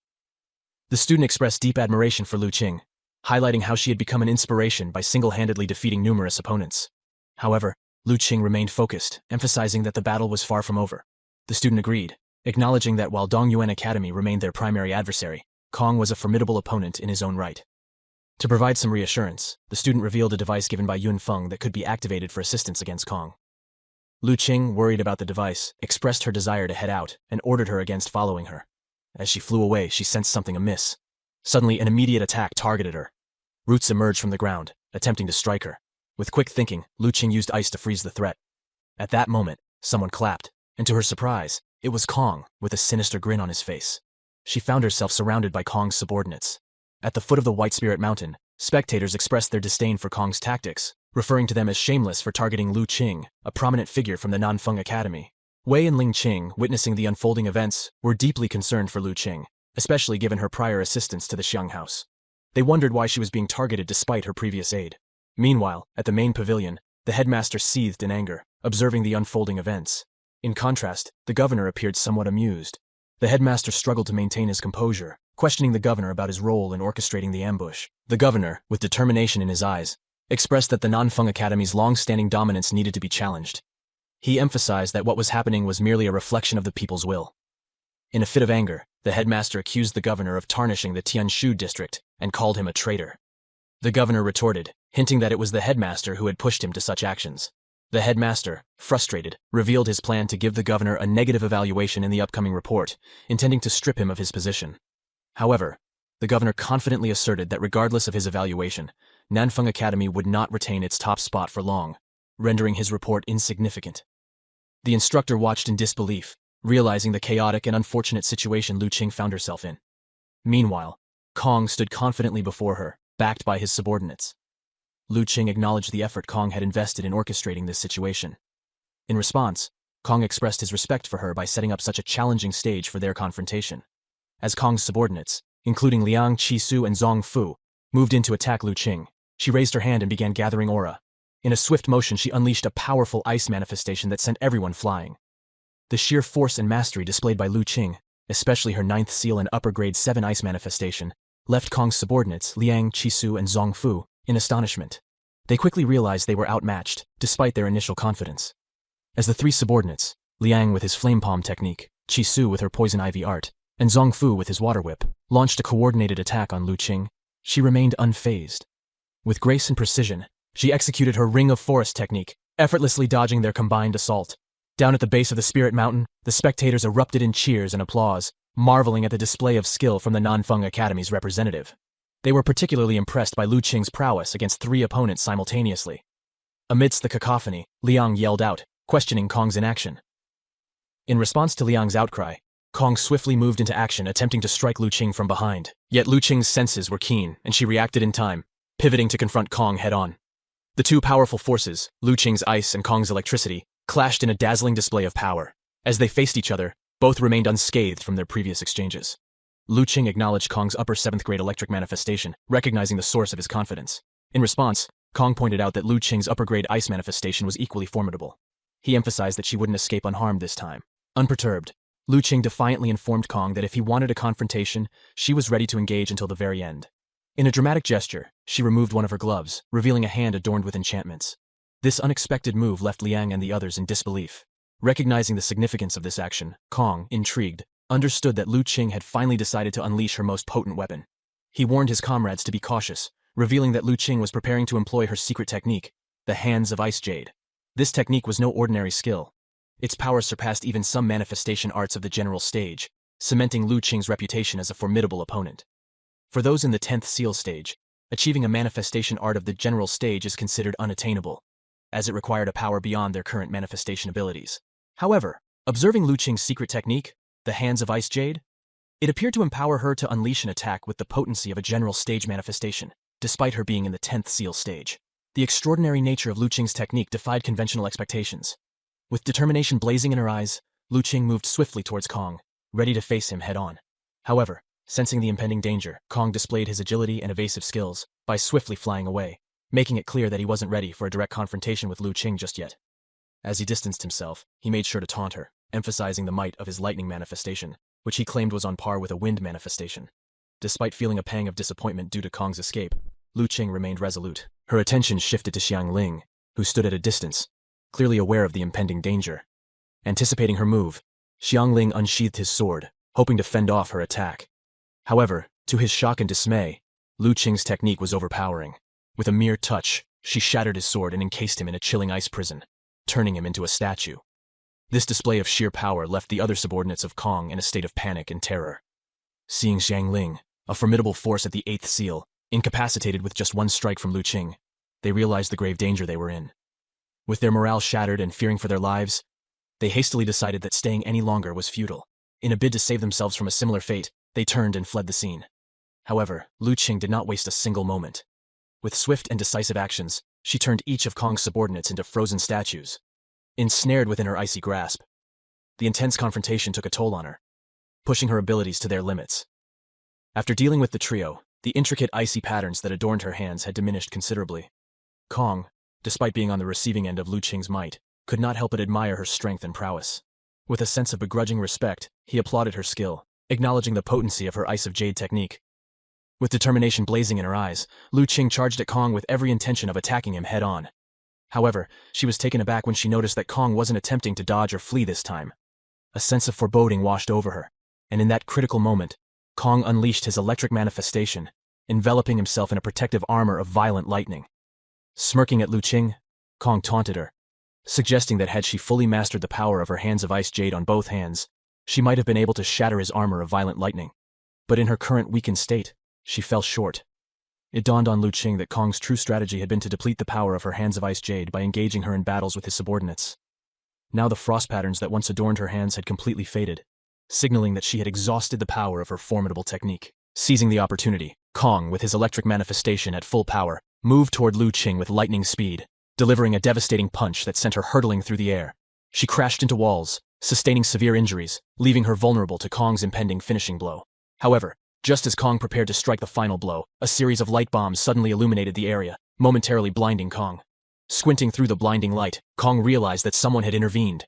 The hero who had come to Lu Qing's rescue was none other than Luo. With swift and decisive action, Luo scooped up Lu Qing into his arms and whisked her away from the danger, leaving Kong seething with frustration and rage. Kong's subordinates, who had just narrowly escaped the icy grasp that nearly froze them to death, trembled in the cold aftermath. Seeking reassurance, they inquired whether Kong had successfully dealt with Lu Qing. Frustrated and seething with anger, Kong revealed that Lu Qing had been taken away by Luo, leaving their mission incomplete. He emphasized that he had managed to inflict injuries on her, making it crucial to swiftly locate her current whereabouts. Realizing the urgency of the situation, Kong instructed his subordinates to spread the word about Lu Qing's grave injuries. The intention was clear: to manipulate the information and create an environment where others might seize the opportunity to eliminate her. At the base of the mountain, Wei could not help but feel a sense of admiration and relief knowing that their young lord Luo had come to Lu Qing's rescue. The manner in which he had intervened was nothing short of heroic, with impeccable timing that left no room for resistance. She playfully remarked that Jiang Qing, Luo's former fiancé, might have found herself a formidable rival in love. Ling Qing, intrigued by these developments, also found herself keenly observing how the events would unfold. Meanwhile, in the main pavilion, the governor exhaled a sigh of relief upon learning that Lu Qing had sustained serious injuries. With her combat prowess diminished, she would struggle to match Kong again. To the governor, the residents of Luolan City were often a nuisance, always causing some trouble or the other. However, he remained unfazed. As long as he retained control over the Tianshu district, he believed he could keep Luolan City at bay and maintain his influence in the region. Luo had taken Lu Qing to a concealed location, a hollow within a giant tree in the White Spirit ruins, to ensure her safety and provide a place for her to recuperate. As she slowly regained consciousness, her eyes fluttered open, meeting Luo's gaze. A faint blush tinted her cheeks, revealing her vulnerability and the intimacy of their situation. With a teasing grin, Luo commented on her evident embarrassment, suggesting that his audacious rescue might have been a bit too daring for her liking. He playfully urged her not to let herself fall too deeply for him. Despite her evident pain and discomfort, Lu Qing mustered a pout. Concerned, Luo gently inquired about her injuries. Lu Qing confessed that her wounds were severe, making her uncertain about her future combat abilities. Regretfully, she admitted to being somewhat careless in her recent encounters. Luo's frustration became evident as he emphasized the urgency of their situation. With Kong and others relentlessly searching for them, their safe haven would likely be discovered sooner rather than later. Lu Qing, feeling a pang of guilt, apologized to Luo for not achieving first place, and thereby not meeting his expectations. She felt guilty because securing the top spot was crucial for Nanfeng Academy to receive the maximum number of entry slots for the Shen Xuanxing High class. Luo reassured Lu Qing that she shouldn't feel burdened by the weight of expectations. Everyone had their own paths to follow and challenges to overcome. He playfully teased her about potentially losing brain cells from her injuries, to which she retorted that he might lose some too. Recognizing her pain and injuries, Luo, being a water user, offered to help her heal. Placing his hand atop hers, he began channeling his water manifestation to mend her wounds. However, when Lu Qing realized their hands were touching, she quickly withdrew hers in embarrassment. Luo clarified that he was merely using his water manifestation to accelerate the healing process. Seeing her discomfort, Luo explained that certain techniques required direct contact with the skin to be effective. He suggested that she adjust her clothing slightly for better exposure. Blushing even more profoundly, Lu Qing found the proposition awkward and Luo grew frustrated with her stubbornness. He instructed her to remain seated to wait for the enemies, but she vehemently refused. Instead, she humbly requested him to continue assisting in her recovery. Luo gently took Lu Qing's hand once more to aid in her healing process. She felt a rush of embarrassment, acknowledging that the heightened sensitivity of her hands was due to her cultivation of the hands of ice jade. Normally, she wore gloves made of ice silk to prevent direct contact and maintain control over this sensitivity. However, the current circumstances demanded a more direct approach for her healing. Meanwhile, in the White Spirit ruins, Kong felt a growing unease. His subordinates attempted to reassure him, claiming they were methodically searching every inch of the area and would eventually find Luo and Lu Qing. At that moment, Yunfeng emerged. He expressed his intention to assist Kong in locating Luo. In the unfolding scenario, Yunfeng revealed that he had captured Zhao, a close friend of Luo's. Yunfeng believed that if Luo learned of Zhao's situation, he would undoubtedly come out of hiding. This information piqued Kong's interest, and he saw it as an opportunity to lure Luo out. Kong immediately instructed his subordinates to place Zhao in a conspicuous location, wanting to gauge Luo's reactions. However, Chisu, recognizing the severity of their actions, questioned whether this was taking things too far. Kong dismissed her concerns, emphasizing that Luo had interfered in their affairs, implying that their actions were justified as retaliation. Despite Kong's confidence, Chisu could not shake off a feeling of unease about the situation. In the hollow tree, Luo inquired about Lu Qing's feelings after the healing process. Lu Qing was amazed to find that her injuries had approximately 80% healed, expressing her admiration for Luo's abilities. Luo advised her to take her time, rest, and fully recover her abilities before venturing outside. As Luo stepped outside, he heard a voice and witnessed the unfolding scene where Zhao, his friend, had been hung tightly with ropes. The antagonists announced that bringing Lu Qing to retrieve Zhao was the only way to save him. They warned that if Luo chose not to come out, they wouldn't hesitate to humiliate his friend. Luo, seething with anger, veins popping out on his forehead, was about to take action. However, before he could act, Lang appeared on the scene, declaring his intent to save Zhao. Yunfeng was shocked by Lang's sudden appearance in the scenario. Lulong marched toward Zhao, utilizing his wind manifestation. Yunfeng immediately launched an attack, but with swift moves, Lulong managed to release Zhao from the ropes. Zhao deliberately shattered his crystal plate, eliminating himself from the competition. Without the fear of elimination, he instructed Kong's subordinates to try to defeat them. Kong, standing above, commended Lang for his intelligence, and Yunfeng questioned whether Lang considered losing a chance to enter the top 10 worth it. Lang dismissed their opinions, stating that even though he loved money, he valued his morals, and could not harm his own academy to help others. Kong dismissed him, and instructed his subordinates to continue the search. Meanwhile, Luo observed the events unfold from a hidden position. Inside the hollow tree, Lu Qing focused on healing herself. When Luo returned and inquired about her recovery progress, she mentioned it was not bad. Luo asked if she could beat Kong in her current situation, but Lu Qing emphasized that Kong's power still surpassed hers, and her injuries had not fully healed. Sensing Luo's distress, Lu Qing asked about his mood. Luo decided to share everything with her, explaining how Kong and Yunfeng had humiliated Zhao. Hearing the circumstances, Lu Qing empathized with him and agreed to help. Luo proposed a plan. He would deal with Kong while Lu Qing took care of Kong's subordinates, Liang, Chisu, and Zongfu. Lu Qing expressed her concerns, reminding Luo of the risks involved in facing Kong. However, Luo reassured her, asking her to trust him. She emphasized that his power at the 7th seal level might not be sufficient against Kong's might. To her surprise, Luo then revealed his intention. He was on the brink of breaking through to the 8th seal. Without further ado, with a determined expression, he began the process. As he counted down, by the time he reached 3, a powerful surge of energy enveloped him, signifying his successful breakthrough to the 8th seal. Lu Qing stood there, visibly shocked and amazed. Luo then revealed that he had been teasing her about the breakthrough, and in reality, he was already quite close to breaking through before the test. Lu Qing expressed amazement at his rapid cultivation and the apparent ease with which he achieved the 8th seal. Luo explained that he used a magical spiritual light to accelerate his progress. Lu Qing acknowledged his efforts but remained skeptical about their chances against Kong. As they conversed, someone appeared outside. A student's voice echoed from outside the hollow tree, who was rallying everyone. Lu Qing swiftly blew the individual away, emerging from the tree with grace and power. The sight of her standing tall and unharmed left the crowd of students in utter shock, leading them to question Kong's claims and wonder about the true nature of the events that had transpired. With a fierce glint in her eyes, Lu Qing commanded the students to disperse, and they immediately obeyed.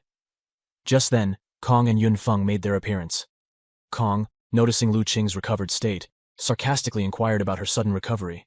In response, she scornfully labeled him a truly detestable individual. Yunfeng, witnessing Lu Qing's boldness despite her recent defeat, was taken aback by her audacity and resilience. The tension escalated further as Yun Feng expressed his frustration with Luo's interference, questioning why Luo was meddling in affairs that did not concern him. Luo firmly reminded them that their actions against Zhao and Lang were the reason he got involved in the first place. Kong, seemingly trying to defuse the situation, offered Luo a chance to retreat, suggesting that he could still have an opportunity to secure a spot in the top 10 rankings. However, Luo's resolve was unshaken. He vehemently refused to back down, stating that he wouldn't allow Kong and Yun Feng to easily secure their positions in the top 10. With his declaration, Kong's eyes flashed with malice, indicating the gravity of the situation. He questioned Luo's sanity, wondering if his anger had blinded him to the point of making irrational decisions. Without wasting any more time, Kong directed his subordinates to engage Lu Qing in battle, intending to confront Luo personally afterward. The subordinates, showing loyalty to Kong, agreed to his command. The scene was electric with anticipation at Spirit Mountain, as spectators watched the unfolding drama. They debated amongst themselves about Luo's audacity. Some wondered if the young lord of Luolan City truly intended to take on Kong and Yun Feng single-handedly. Observers commented on Luo's handsome appearance, suggesting that perhaps he possessed the skill and courage to confront such formidable opponents. However, others quickly dismissed the notion, emphasizing that looks alone wouldn't determine the outcome of the battle. Ling Qing expressed her doubts about Luo's true intentions and abilities, questioning whether he could truly stand against Kong and Yun Feng. Wei seemed visibly concerned, reflecting the gravity of the situation. Meanwhile, at the main pavilion, the governor acknowledged Luo's bravery, while emphasizing that he still could not match up to Jiang Qing's prowess. The headmaster reflected on the potential impact of Luo's rising reputation. Considering that Nanfeng Academy already had the impressive Jiang Qing, if Luo's fame continued to grow, it could elevate the prestige of the academy throughout Daxia. The headmaster speculated on whether the son of Li Taizuan and Zhang Taifeng would indeed bring a long-awaited miracle to the institution. Luo, exuding confidence, stood poised before his two adversaries. He looked between them, asking if they shall begin. Observing Luo's assurance, Yun Feng scoffed at his boldness, deeming him overconfident. With a fierce determination, Yun Feng voiced his intention to take down Luo single-handedly. Meanwhile, Kong, not willing to entertain any risk, urged them to act swiftly, suggesting they eliminate Luo without delay. As both adversaries approached with their manifestations fully activated, Luo, sensing the impending danger, had a brief moment of hesitation. However, quickly regaining his composure, he deftly deployed his light bombs, causing a sudden and blinding flash. Seizing the advantage of their impaired visibility, Luo swiftly retreated, putting some distance between him and his pursuers. As Luo made his move, it became evident to Yun Feng and Kong that he was directing his path towards the ongoing battle between Lu Qing and Xian Niang. Yun Feng began to ponder aloud, wondering if Luo's intent was to draw them away from that confrontation. Recognizing the potential strategy, Kong quickly deduced Luo's plan. He was aiming to aid Lu Qing. Determined not to let this happen, Kong signaled Yun Feng, and both initiated a chase after Luo. "Stop running!" Yun Feng shouted, while Kong, summoning his power, hurled a lightning spear in Luo's direction. Yet just as the spear was about to strike, Luo disappeared, leaving Kong to realize they had played right into his hands. The real target had been Yun Feng all along. Yun Feng, realizing the imminent threat, prepared himself, vowing not to fall for any tricks. But before he could fully brace for what was next, Luo reappeared with astonishing speed.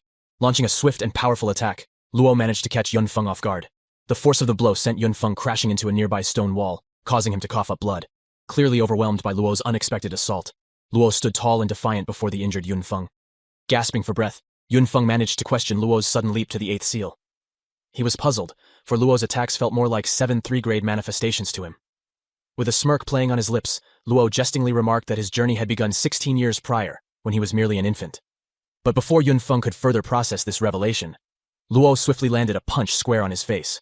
Enraged and humiliated, Yun Feng unleashed a torrent of manifestation power that pushed Luo back, creating distance between them. With a furious battle cry, Yun Feng brandished his spear, lunging at Luo with all his might. Yet, in a surprising turn, the momentum of Yun Feng's attack was reversed. Seizing this unexpected advantage, Luo skillfully countered, slashing at Yun Feng with his blades. With a swift kick, Luo redirected Yun Feng's own spear, sending it hurtling back towards him. Before Kong could even react, the spear found its mark, pinning Yun Feng against a wall, leaving him defeated and vulnerable. Kong, witnessing this unforeseen outcome, was left in a state of shock. Kong, his face contorted with frustration, conceded that they had severely underestimated Luo. With a mix of anger and determination in his eyes, he warned Luo that he may have defeated Yun Feng, but he could defeat him. Luo, exuding an air of calm confidence, simply responded with authority and dismissively waved him off, clearly showing that he wasn't easily intimidated. Kong, filled with determination, channeled and unleashed his manifestation powers, challenging Luo to confront him at full strength. With a forceful lunge, the ground shattered beneath them due to the sheer intensity of Kong's assault, causing Luo to be pushed back by the raw power displayed. Observing closely, it became evident that Kong was harnessing his 8th seal manifestation power. However, Luo's resilience was surprising. Even the potent lightning manifestations of Kong struggled to breach Luo's defenses. The impact of the strike was evident as Luo, injured, spat out blood. Recognizing the nature of the formidable 9th seal upper-grade lightning manifestation, a confident smirk spread across Luo's face, signaling his readiness to reveal his true strength. The spectators were captivated by the intense duel unfolding between Luo and Kong, with the crowd collectively shocked at the display of power. Many believed that Kong held the upper hand in the confrontation. Growing bored, Kong decided to bring the battle to a swift end. Employing his most formidable advanced manifestation art, Thunder Eagle, he hurled the fierce manifestation towards Luo. However, Luo was well prepared and skillfully evaded the powerful attack using his Water Light Demon Mirror. Frustrated by the turn of events, Kong recognized the Water Mirror art, a technique that had previously subdued Yun Feng. Luo, emanating confidence, acknowledged Kong's assumption and humorously remarked that it was the renowned Great Stalemate art of love and peace. Frustrated by what seemed like Luo toying with him, Kong decided to intensify his relentless attacks, testing how long Luo could withstand the onslaught. At the base of the White Spirit Mountain, spectators were left in utter disbelief as they witnessed the deadlock between Kong and Luo. Wei, astonished by the unfolding spectacle, questioned when Luo had managed to break through to the 8th seal. Ling Qing chimed in, acknowledging Luo's impressive lineage, noting that such prowess was expected given his esteemed parentage. The onlookers, now puzzled, began to question their prior assumptions. Rumors had circulated that the young lord of Luolan City lacked strength, but the scene before them suggested otherwise. Whispers spread amongst the crowd, casting doubt on the accuracy of those earlier tales. As the intense battle raged on, Luo continuously employed his Great Stalemate art against Kong. However, to Luo's astonishment, instead of being repelled, the force of his own attack rebounded, leaving him vulnerable to Kong's aggressive counterstrike. The impact from Kong's attack severely wounded Luo, who struggled to maintain his composure amidst the onslaught. Unleashing his formidable manifestation energy, Kong adorned himself with the armor of violent lightning, a move Luo recalled Lu Qing describing as Kong's ultimate technique, enhancing both his offense and defense simultaneously. Recognizing the direness of his situation, Luo found himself retreating, attempting to evade Kong's relentless advance. However, Kong, with a strategic mind, anticipated Luo's every move, effectively blocking all possible escape routes. With a decisive and fatal strike, Luo found himself engulfed by the cuts inflicted by Kong's electric manifestation. A hushed silence fell over all the spectators on the mountain as Luo suffered severe injuries. The ace of Nanfeng Academy was now in peril, and the onlookers became acutely aware of the danger he was facing. Observing the unfolding events, the spectators speculated that Luo might not be able to withstand further attacks from Kong, and would likely be eliminated soon. While acknowledging Luo's quick rise in the face of a formidable opponent like Kong, they also expressed the view that he wasn't quite up to the task of facing someone of Kong's caliber. Kong continued his relentless assault on Luo, determined not to give him any opportunity to turn the tide. With each relentless strike, Kong capitalized on Luo's vulnerable state. After a series of ferocious blows, the dust began to settle. Standing tall and confident, Kong taunted Luo, suggesting that if he wished to salvage some dignity and maintain the respect of his city, he should consider surrendering. Luo, despite his severe injuries, maintained a defiant grin on his face. Rejecting any thought of surrender, he radiated an unexpected confidence that sent a shiver down Kong's spine. Without wasting any time, Kong launched another fierce attack. However, to Kong's astonishment, Luo swiftly evaded it, revealing a bow that had mysteriously appeared in his grasp. The spectators were equally stunned by this unforeseen turn of events, questioning what Luo could be scheming. As Luo channeled his manifestation energy, he conjured an arrow, further intensifying the tension in the air. Kong, caught off guard by this unexpected twist, demanded to know the nature of Luo's plan. Unfazed, Luo boldly announced that the weapon he was wielding was an amalgamation of the advanced water manifestation technique known as the river flow art, and the sophisticated light art named the flowing light art. Luo confidently announced the birth of his new weapon, the Delight Keystream Arrow. Kong, overwhelmed, sensed an unprecedented danger, a force even greater than Lu Qing's attacks. Terrified, he made the decision to withdraw. But Luo had other plans. Unleashing the conjured arrow with his bow, it homed in on Kong. Despite his attempts to escape using lightning speed, the arrow persistently followed him. Luo, amused by the situation, explained that thunder might be fast, but it cannot outrun the speed of light. The arrow continued its pursuit until Kong, realizing escape was inevitable, decided to counter. Drawing his own spear, he prepared to deflect the arrow. As the arrow touched the spear, it began to shatter, and in a swift turn of events, the arrow pierced Kong, creating a scene of bloodshed and agony. Witnessing Luo standing tall and Kong injured and moaning in pain, the spectators were astounded as they saw the once seemingly invincible Kong utterly defeated. Wei's initial apprehension swiftly transformed into exhilaration as she comprehended that Luo had emerged victorious against Kong. She was genuinely pleased to witness the young lord's hidden prowess, realizing that he bore a distinctiveness from his parents. Unlike them, who often revealed all their cards prematurely, Luo had strategically held back, surprising everyone with his latent abilities. Observing Wei's evident favoritism toward Luo, Ling Qing could not contain her frustration. She questioned Wei's partiality towards the young lord. In response, Wei, simply with a smile, acknowledged that it wasn't every day one encountered such a striking and talented young lord as Luo. Meanwhile, at the main pavilion, the headmaster could not contain his laughter and joy. He was thoroughly enjoying Luo's remarkable display, proudly attributing it to his lineage as the son of none other than Li Taishuan and Zhan Tailong. Turning to the governor, the headmaster boasted about the superiority of Nanfeng Academy. Seething with anger, the governor sharply retorted, instructing the headmaster to keep quiet. But the headmaster, with a wide grin on his face, boldly disregarded the governor's command, asserting his authority. The governor, his frustration mounting, insinuated that Luo must have been cheating. However, the instructor intervened, announcing that the examination was still in progress.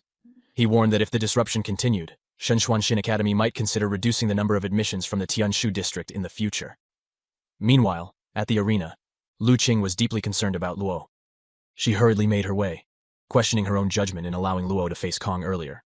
Her sole focus was to find and assist Luo. When she approached the area, Kong's subordinates expressed their belief that Luo must have been defeated by Kong's relentless onslaught. However, their expressions turned to disbelief when they spotted Yunfeng pinned against the wall. To their astonishment, they discovered Luo atop a stone wall. Lu Qing approached, asking about his condition. With a hint of humor, Luo admitted he had exhausted all his energy and was too afraid to make the jump down. He sheepishly requested her assistance. Lu Qing could not help but remark that she initially thought he had been sitting there in a heroic stance for hours, only to realize he was simply too weak to move. Luo, now back on solid ground with Lu Qing by his side, swiftly captured Kong and his subordinates. A livid Kong spat out in frustration, labeling Luo as a deceptively brilliant adversary. Luo, undeterred and radiating confidence, declared that Kong had brought this upon himself. He had initially aimed for a spot in the top 10 without drawing too much attention, but Kong's relentless pursuit had compelled him to unleash his full potential. With a smug expression, Luo glanced at his crystal plate, confirming the presence of all 12 contenders. With a mischievous glint in his eyes, he hinted at removing Kong from the top 10. Kong's frustration was palpable, and Yunfeng cautioned Luo about the potential repercussions of his actions against influential figures like the governor. Yet Luo proceeded with his plan, resetting Kong's scores to 0 and consequently pushing him out of the top ranks. Yunfeng too faced a similar fate, with his scores plummeting to 0, sealing his elimination. With a playful tone, Luo sarcastically congratulated the duo on securing the 11th and 12th positions. Turning his attention to Kong's subordinates, who were now trembling with fear, they pleaded their innocence, claiming they had been coerced into their actions. Seeing their desperation, Luo instructed Lu Qing to clear their scores, expressing annoyance at their continued presence. Lu Qing gracefully refused Luo's request, leaving him puzzled by her unexpected decision. Seizing the opportunity, Zongfu chimed in, emphasizing that if Lu Qing took responsibility for the scores of Kong's subordinates, he would then surpass Luo's own score, securing the top position. The trio, filled with admiration for Lu Qing's integrity, marveled at her selfless choice. They speculated about the nature of the relationship between Luo and Lu Qing, sensing something deeper than mere camaraderie. Luo, frustrated by the attention, emphasized his phobia of being in the spotlight. Lu Qing, with a confident demeanor, teased him, telling him it was time he got accustomed to such attention. Luo was visibly frustrated, so he ordered her to clear their scores. As the final seconds of the exam ticked away, an announcement echoed through the arena. A student proudly declared that she had secured a position in the top 10, ensuring her admission to the prestigious Shenshuanshin Academy. Kong and Yunfeng, on the other hand, were left visibly frustrated and defeated. Contrastingly to Luo's dismay, his wish of keeping a low profile was shattered. Despite his best efforts to manipulate the situation, fate had its own plans. He emerged as the #1 contender, a position he had tried so hard to avoid. Meanwhile, at the base of the Spirit Mountain, the crystal wall displayed the top 2 contenders. Spectators expressed disbelief upon seeing that Lu Qing wasn't in the first place, nor was Kong. To everyone's surprise, it was Luo leading the rankings. Speculations arose among the spectators. While Luo might not possess the sharpness of Lu Qing, he seemingly had some hidden qualities up his sleeve. His ability to stay a step ahead of everyone else remained undeniable. One of Luo's teachers from Nanfeng Academy felt immense pride as his student, Luo, claimed the top position. On the other hand, teacher Lin Feng was devastated to witness that none of his students made it to the top 10, an unprecedented occurrence that jeopardized his reputation. Luo's teacher took the opportunity to boast to Lin Feng about the success of his student. Meanwhile, Wei was genuinely delighted and satisfied with the unexpected results. Ling Qing emphasized Luo's ability to conceal his powers, noting that even Jiang Qing, Luo's fiancé, would be surprised to learn the outcome of the exam. Wei acknowledged that from now on, Luo would share a significant portion of Qing Er's responsibilities, considering his increased powers. They speculated that if Luo continued to perform at this level in the future, he would dispel all doubts about his strength, potentially leading to the stabilization of Luolan City. Meanwhile, as Luo strolled through the bustling public area, a sea of people cheered and hailed him, celebrating his achievements. He shared a moment of joy with his friend Zhao, acknowledging their joint success. However, Luo noticed the absence of Lang, and asked Zhao about his whereabouts. To his astonishment, Zhao, reveling in his newfound fame, was busy flirting with girls. Zhao boasted about his role in agitating Kong, suggesting that he deserved half the credit for Luo's top position. Further, Lang modestly downplayed his own contribution, emphasizing their friendship mattered more than recognition. The girls listening were clearly smitten by his humility. In contrast, Luo and Zhao exchanged incredulous glances, slightly taken aback by Lang's behavior and shameless flirting. Lu Qing eagerly proposed to Luo that they should celebrate that evening given the triumphs of the day. Other girls joined in, echoing the sentiment and urging Luo to agree to the party. With a mischievous glint in his eyes and an air of sophistication, Luo mused aloud about finding the idea slightly mundane. He humorously imagined being swarmed by admirers, especially the eager girls, which he anticipated would be quite bothersome. However, despite his reservations, he eventually acquiesced and agreed to the celebration. Later that night, in a lavish grand hall, students convened for the festivities. Laughter echoed as they indulged in merriment, sipping on drinks and engaging in lively conversations. The entire setting was alive with energy, making the night feel vibrant and alive. Luo expressed his gratitude to Lu Qing for reserving an entire floor at the Qingfeng Tower for the occasion. Lu Qing graciously accepted his thanks, emphasizing her pleasure in facilitating the celebration and showing her support. The students were effusive in their praise for Luo, highlighting his collaboration with Lu Qing and emphasizing the captivating narrative that had unfolded at Nanfeng Academy. However, Luo expressed apprehension, reflecting on the reality that such sentiments would likely not be well received in the bustling streets of Daxiaowang town. The students did not hold back their disdain for Yunfeng. Despite his clear association with Nanfeng Academy, his actions, especially aiding rival academies to spite Lu Qing, left a bitter taste in their mouths. One of Lu Qing's close friends stepped forward, expressing regret and apologizing to her for inadvertently putting her in harm's way. Observing this, Luo could not help but remark on the challenges of having such well-intentioned yet naive friends. The friend continued, revealing her remorse for how she had treated Luo in the past. She sincerely apologized to him, urging him not to harbor any ill feelings toward her. She further commented on Luo's exceptional performance, suggesting that he was deserving of Lady Zhang's admiration. This remark seemed to strike a chord within Lu Qing, as she appeared visibly unsettled. Luo, attempting to diffuse the tension, reassured the friend that everything was fine. He then turned his attention to Lu Qing, noticing her somber demeanor as she held her wineglass. When asked, Lu Qing dismissed her feelings as inconsequential, expressing her disdain for individuals she perceived as foolish. A brief silence enveloped the group, broken when Luo remarked that Yunfeng might not have made it to the top 10, but he would likely be right behind them, vying for a spot. Lu Qing concurred but revealed her skepticism, noting that the head of their academy was known for being extremely stingy, making it unlikely that he would allow Yunfeng to have his way so easily. Meanwhile, a frustrated figure observed Luo and Lu Qing from a higher floor. This individual was none other than Yunfeng's sister, Song Qiyu. Accompanying her were Mo Ling from Shengshuanxing Academy, and Difa Jingming, the brother of Difa Qing from the same academy. Jingming expressed his contempt for Luo, asserting that the only reason Tianshu District managed to secure the first place was because of someone as insignificant as Luo. However, Qiyu countered Jingming's disdainful remarks by suggesting that Luo might have improved his abilities, especially given his recent victory. Mo Ling chimed in, stating that while Tianshu District might have its merits, it was not as exceptional as rumors made it out to be. He pointed out that in more powerful countries, there had been participants in competitions like this who had already achieved the 10th seal. Qiyu acknowledged the strength of the Biakui District's heritage, but disagreed with Mo Ling's slight against Tianshu. Mo Ling clarified his position, emphasizing that he wasn't mocking anyone. He highlighted that Jiang Qing, also from Tianshu District, deserved respect, implying that no one should underestimate its potential. Mo Ling inquired if Qiu Yu had any dissatisfaction with Luo and his friends, and asked if she wanted to convey something to them. Qiu Yu emphasized that there was nothing bothering her about them. Mo Ling added that they were potential future teachers, and that they should allow themselves to become acquainted with the style of Shengshuanxing Academy. With that said, Mo Ling began descending the stairs, but Qiu Yu warned him not to go too far, and playfully suggested that it might not be a good idea to scare them. However, she had a mischievous grin on her face, finding amusement in the idea. She thought it would be entertaining to watch the differences between the Master Stage and Shiyin Stage, where the first 10 seals represent the Shiyin Stage, and beyond that, the Master Stage and higher. Qiu Yu speculated with mischievous amusement that it would be the most memorable lesson for the students before entering Shangxuanqing Academy. As the festivities of the party continued well into the night, Luo stood up and addressed the gathering. He suggested that it was time for everyone to depart, considering the exciting competition had just concluded. However, a sudden commotion erupted among the students, creating chaos in the crowd. Luo, curious about the disturbance, wondered what was happening. In the midst of the confusion, Mo Ling, frustrated that he had missed his opportunity to create a disturbance, regained his confident demeanor. He apologized for interrupting the celebration and explained that someone accidentally got in his way while he was walking, prompting him to push the individual aside. Lilu Qing, quick to recognize Mo Ling's mischievous intentions, objected to his actions and questioned if he had intentionally hit someone.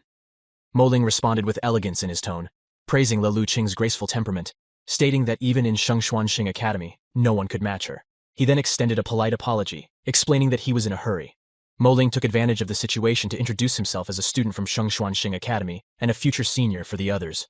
The crowd, realizing Mo Ling's status, became worried, realizing that they might not be able to challenge him even if they wanted to. Luo speculated that Mo Ling had come to start trouble, and Lilu Qing suggested that he might have wanted to meet the person ranked first in the competition. At this point, Mo Ling inquired if Luo was indeed the winner of the competition. Luo remained silent, aware of Mo Ling's intentions. Mo Ling continued, expressing a derogatory tone, stating that despite Luo being in first place at the 8th seal, the quality of students from Tianshu district did not seem good that year. Luo's friends, Lang and Zhao, were frustrated and angered by Mo Ling's remarks. In response, Luo swiftly inquired if Mo Ling had been sent by someone, given that Luo did not know him. Mo Ling revealed that he had just come to say hello as a senior. In an unexpected turn of events, Luo shouted aloud, suggesting that Mo Ling had come to assassinate him. The entire student body in the Grand Hall reacted to the revelation, and the mob erupted as they felt the need to save their young lord.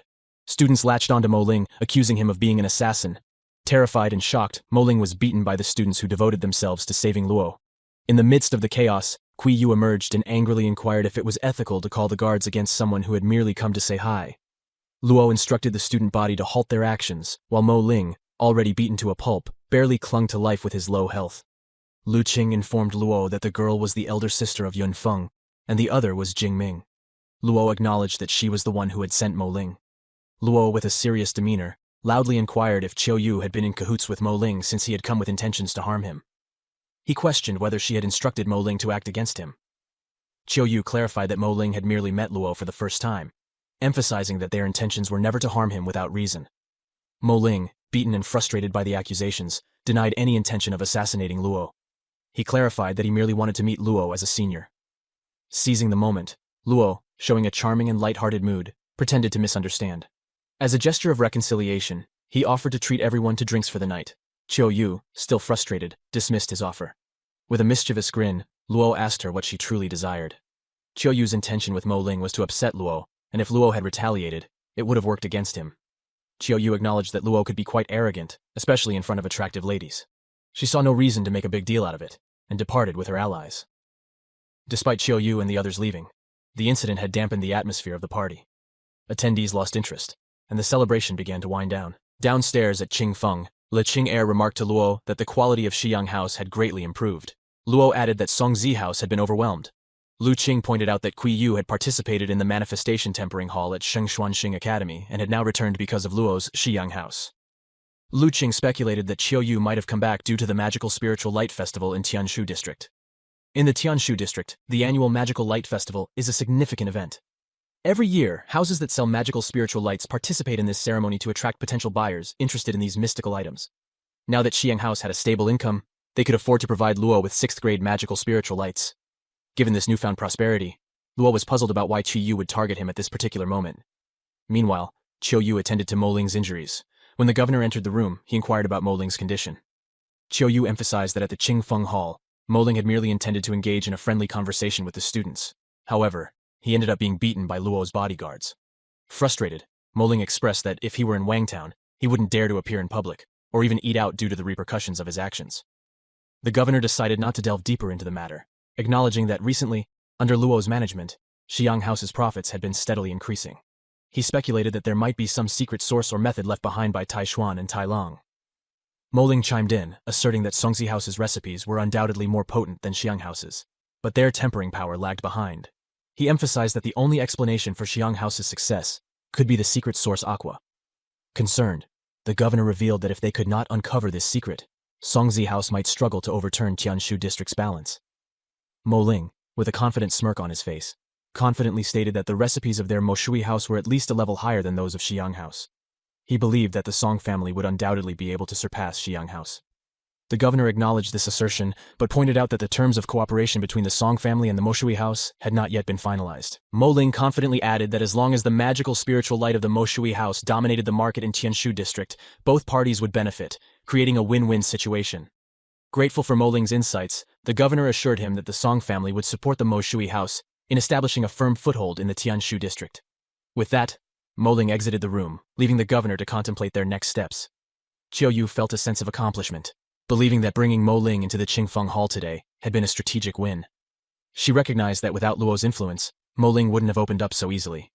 She credited Luo entirely for setting the stage that allowed them to extract crucial information from Mo Ling.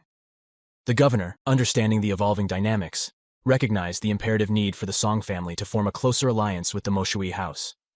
While recipes for the magical spiritual light might be shared, the real assets lay in controlling the sources of black marsh water and white moonlight, essential components for Source Aqua and Source Lux. Qiu Yu voiced her frustration about the slow progress of their plans concerning the Mo Shui House. She expressed concerns that without robust external support, the Song House might face decline, allowing the Xiang House to further strengthen its position. The governor asked Qiu Yu if she felt prepared for the impending showdown with the Ling Qing. Recognizing the long-standing rivalry between their houses, Qiu Yu nodded with confidence, affirming that this time around, victory would surely be hers. Upon hearing this, the governor shifted his focus, asking about Yun Feng's condition. Qiu Yu reassured him, stating that while his injuries weren't life-threatening, they were indeed severe.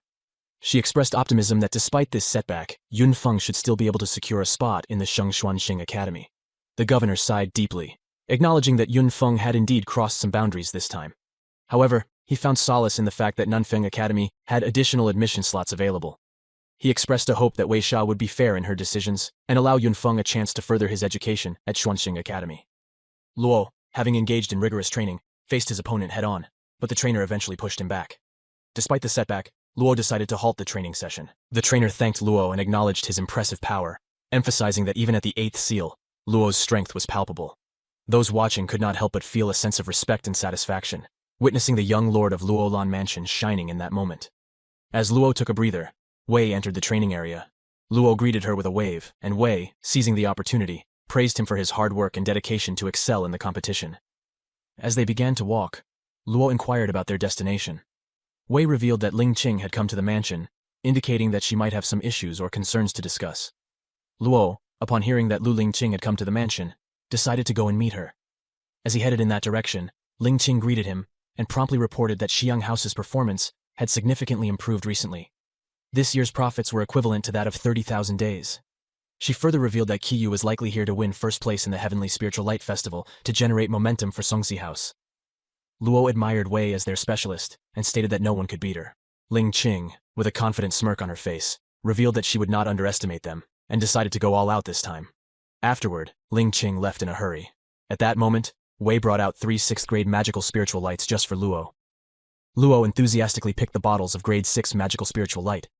He was so happy that he wanted to give her a hug, but did not want to risk a beating from her. Wei acknowledged the sweet things Luo said, but comically remarked that they were not as sweet as his little face. She started to walk away, leaving Luo in admiration of her as he boasted about his own good looks.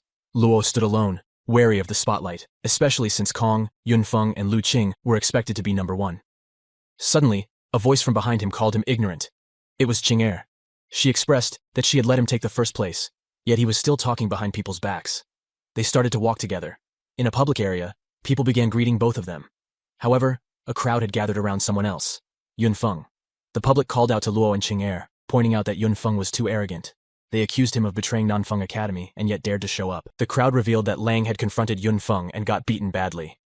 As they looked, Lang was indeed on the ground, rolling around as if in pain. However, Yun Feng appeared frustrated, claiming he had not hit Lang that hard. He was merely trying to get him to stop bothering him, and emphasized that Lang was exaggerating his injuries. In a sudden turn of events, the headmaster burst into the scene, clearly frustrated. He authoritatively called out anyone who dared to harm a student of Nanfeng Academy. The headmaster's gaze landed on Lang lying on the ground, and then he directed his anger toward Yun Feng. With a booming voice, the headmaster chastised Yun Feng for crossing boundaries. The headmaster's fury was palpable, as it appeared Yun Feng had violated the academy's rules. Declaring his judgment swiftly, the headmaster announced that as of that moment, Yun Feng was stripped of his status as a student of Nanfeng Academy and was expelled immediately. However, Yun Feng tried to defend himself, vehemently denying any wrongdoing. The headmaster stood his ground, emphasizing that if Yun Feng disagreed with his decision, he could appeal to Shengshuanxing Academy. Only if Shengshuanxing Academy ordered the reversal of the expulsion would there be any chance for Yun Feng to re-enter their institution. Luo was puzzled by the unfolding events.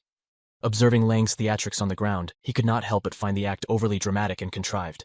However, Lu Qing quickly responded, explaining that had Yun Feng managed to secure a position in the top 10, he would have had an admission opportunity that not even the headmaster could revoke. Unfortunately for Yun Feng, his ranking was compromised due to Luo's success. On the other hand, the headmaster held strong convictions. While he could tolerate students who did not contribute to the academy's honor, he drew the line at those who would harm their fellow classmates. Such behavior in the headmaster's eyes was entirely unacceptable. The graduation ceremony at Nanfeng Academy marked a significant milestone for its students. As they moved forward to pursue higher education at renowned institutions in Dajia, the prospect of seeing their friends from Nanfeng would become increasingly rare. Following the ceremony, Luo and a select few were summoned by the headmaster to his courtyard. Expressing his deep appreciation, the headmaster commended them for their exemplary performance during the recent contest. Their efforts had been instrumental in helping the academy maintain its prestigious first-place ranking. Despite the accolades, Luo, ever the modest individual, stood confidently and humbly told the headmaster that there was no need for such gratitude, reaffirming his commitment to the academy and its values. The headmaster's contemplative demeanor shifted as he questioned his own approach, wondering aloud if he had been too stringent with his students. Lang, quick to show his respect and admiration, assured the headmaster that he held him in the highest regard, urging him not to harbor such thoughts. With a swift gesture that surprised Lang, the headmaster signaled for silence. He then informed them of an upcoming journey. In 2 months, they would be heading to the esteemed Shengshuanxing Academy. While he acknowledged their commendable efforts, he issued a stern warning against complacency. The headmaster emphasized that once they set foot in Shengshuanxing Academy, they would realize that some among them were concealing their true strengths. Drawing a comparison to Jiang Qing, a formidable figure in their midst, the headmaster stressed that if any of them had abilities matching hers, there would be no reason for them to fear the challenges and competitions that awaited them. The headmaster's gesture was both symbolic and significant. As he held up the bottle containing the bitter lotus pill, he explained its profound importance. This pill, he elucidated, was not just any ordinary medicine, but a potent elixir crafted from the sap of the tree of manifestation power. Such a concoction was revered for its capability to expedite the condensation process, thereby augmenting the likelihood of a successful strengthening of one's manifestation. Crafting such a pill was no ordinary feat. Only top-tier academies possessed the alchemical prowess to refine this elixir. For novices in the Shiyin stage, the bitter lotus pill was akin to a beacon of hope.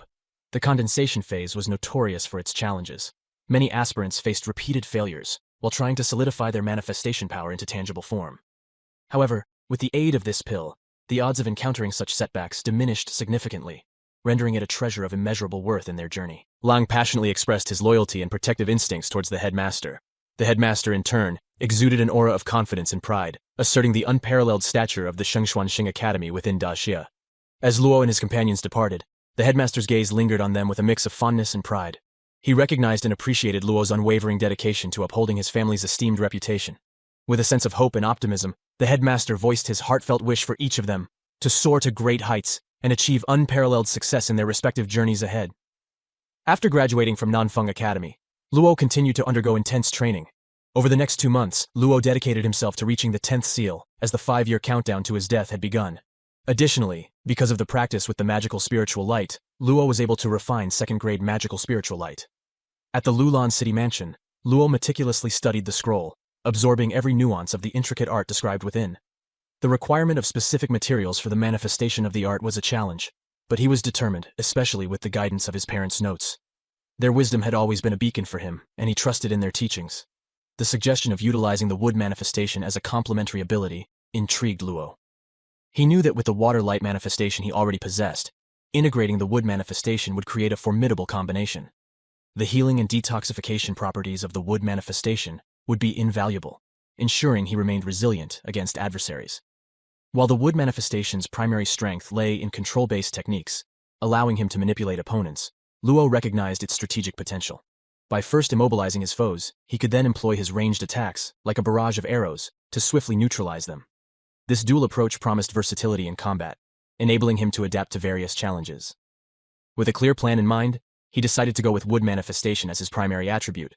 Luo meticulously followed the instructions laid out in the scroll. The numbers and sequences mentioned, 86 for the primary manifestation and 42 for the secondary, were critical.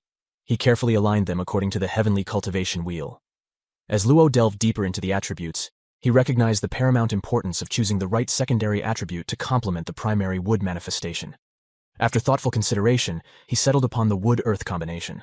This pairing resonated with him, as the harmonious interplay between wood's growth and earth's stability was a fundamental principle. The synergistic relationship between wood and earth would enhance both his offensive and defensive capabilities. The wood's innate ability to control would be further bolstered by earth's foundational strength, ensuring that Luo's techniques were not only potent, but also versatile. With this combination, he felt confident that his survival instincts would be sharpened, while his control over the battlefield would become unparalleled. Luo efficiently set his plan into motion. Approaching Wei, he made his request known, and within a mere 2 hours, the first batch of materials arrived at his room.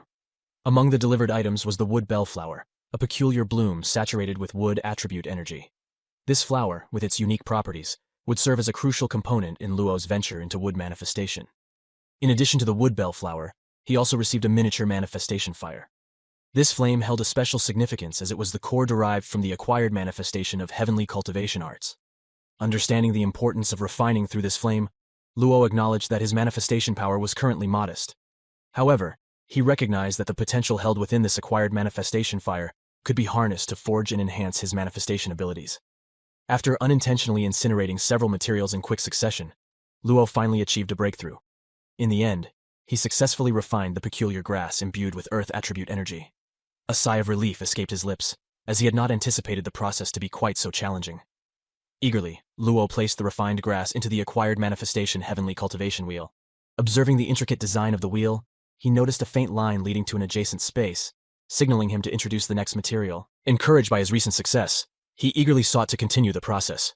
However, to his surprise, the wheel rejected the second material he attempted to embed.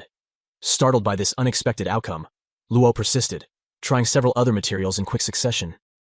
After a series of attempts, he managed to successfully fill 4 of the designated slots within the wheel that very night.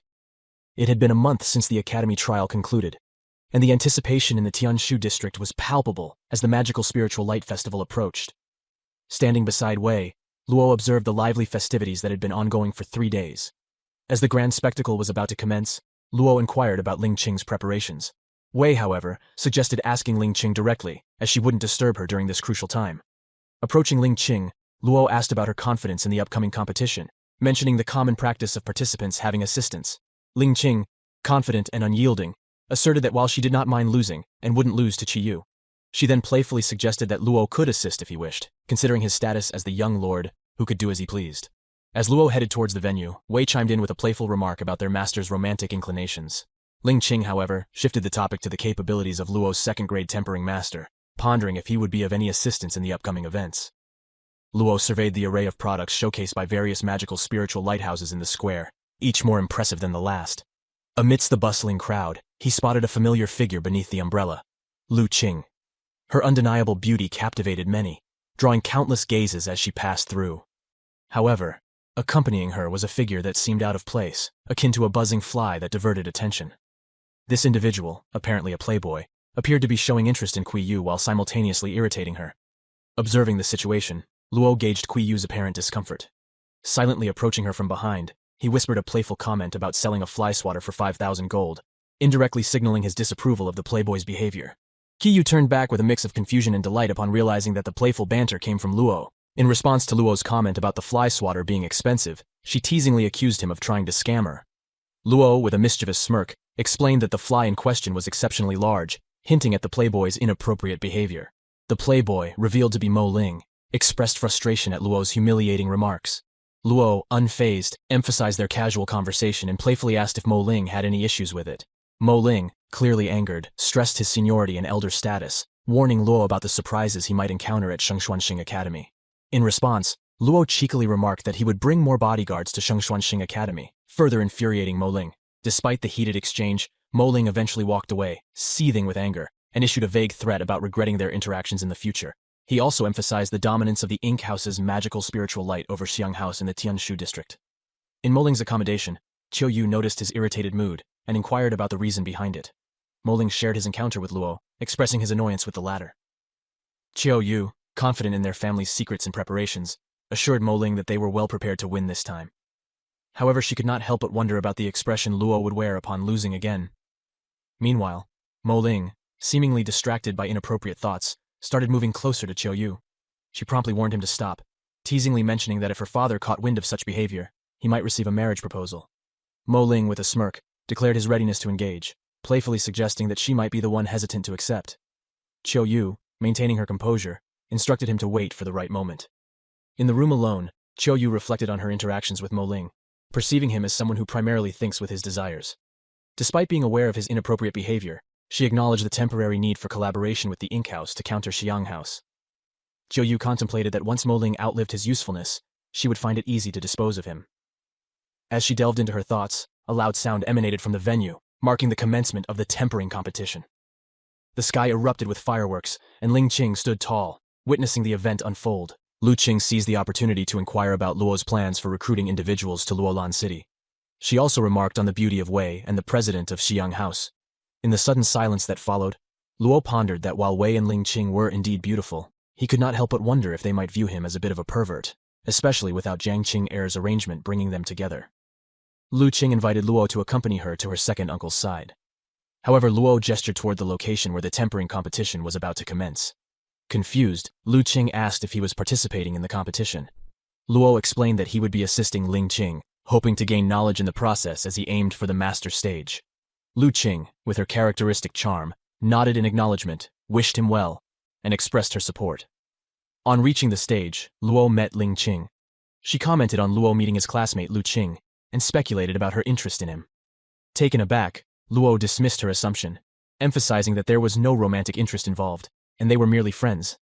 Ling Qing playfully probed further, asking if he'd be able to resist Lu Qing's charms if she were a princess. Luo responded humorously, questioning what that would make him then, perhaps just a commoner. Ling Qing proudly presented to Luo the recipe for the magical spiritual light she intended to refine.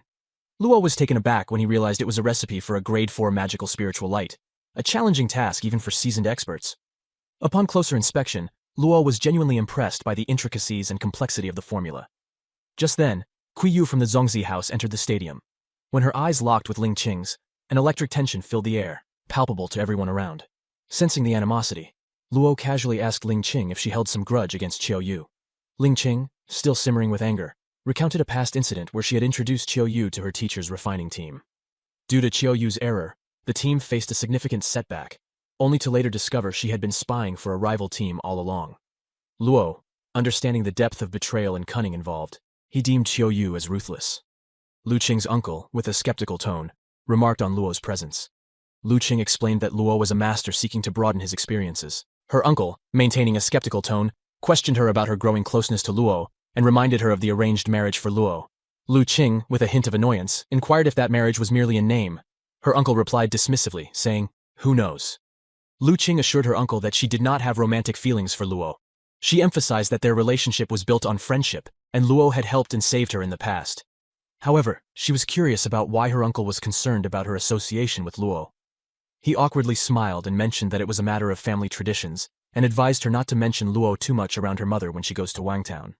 Confused, Lu Qing asked why, and her uncle explained that it was a directive from the previous generation. He suggested she avoid mentioning Luo excessively when she's with her mother. Lu Qing hesitated but ultimately agreed to comply with the directive. Amidst the enthusiastic cheers of the crowd, the grand competition had commenced. Ling Qing immersed herself in the intricate process of tempering the clear spiritual light.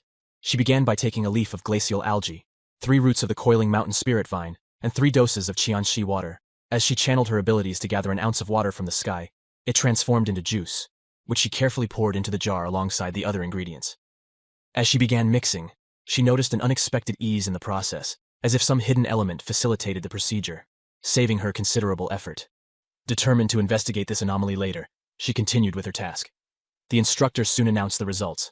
From the Lu Guang house, Zhao Feng had successfully tempered a 4th grade clear spiritual light with a tempering power of 55.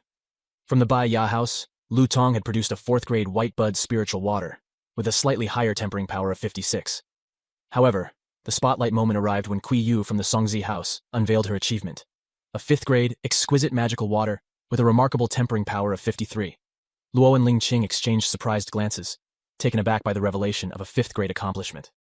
Meanwhile, Mo Ling and the governor remained undeterred, exuding confidence in their strategy. They decided to patiently wait and watch, keeping their own tactics close to their chests. Wei keenly observed the unfolding situation, realizing the true challenge that Luo and Ling Qing faced. With Qiu Yu possessing the fifth-grade spiritual water, an accomplishment unmatched by anyone present, the odds seemed heavily stacked against them. Ling Qing, disheartened by the apparent futility of her efforts, lost her spirit as she pondered the impact of the fifth-grade spiritual water on the competition. Seeing Ling Qing in such a defeated state, Luo recognized that this was the first time he had witnessed her displaying such vulnerability. Determined to lift her spirits, Luo encouraged her not to lose faith, and assured her that she could overcome this challenge. He reminded her that facing Kui Yu required strength and resilience, encouraging her with words of hope. Ling Qing, inspired by Luo's words, regained her determination and decided to give it another try. Luo's unwavering support and motivational words became a source of inspiration for Ling Qing, propelling her to face the challenge with renewed vigor. With Luo by her side, Ling Qing geared up for another attempt. Ling Qing shared her familiarity with the heavenly returning spiritual water, though she had never successfully tempered it before. Undeterred, Luo urged her to gather the necessary materials, signaling his confidence in her abilities. Across the arena, Qiu Yu exuded confidence, firmly believing that Ling Qing would not be able to mount a comeback.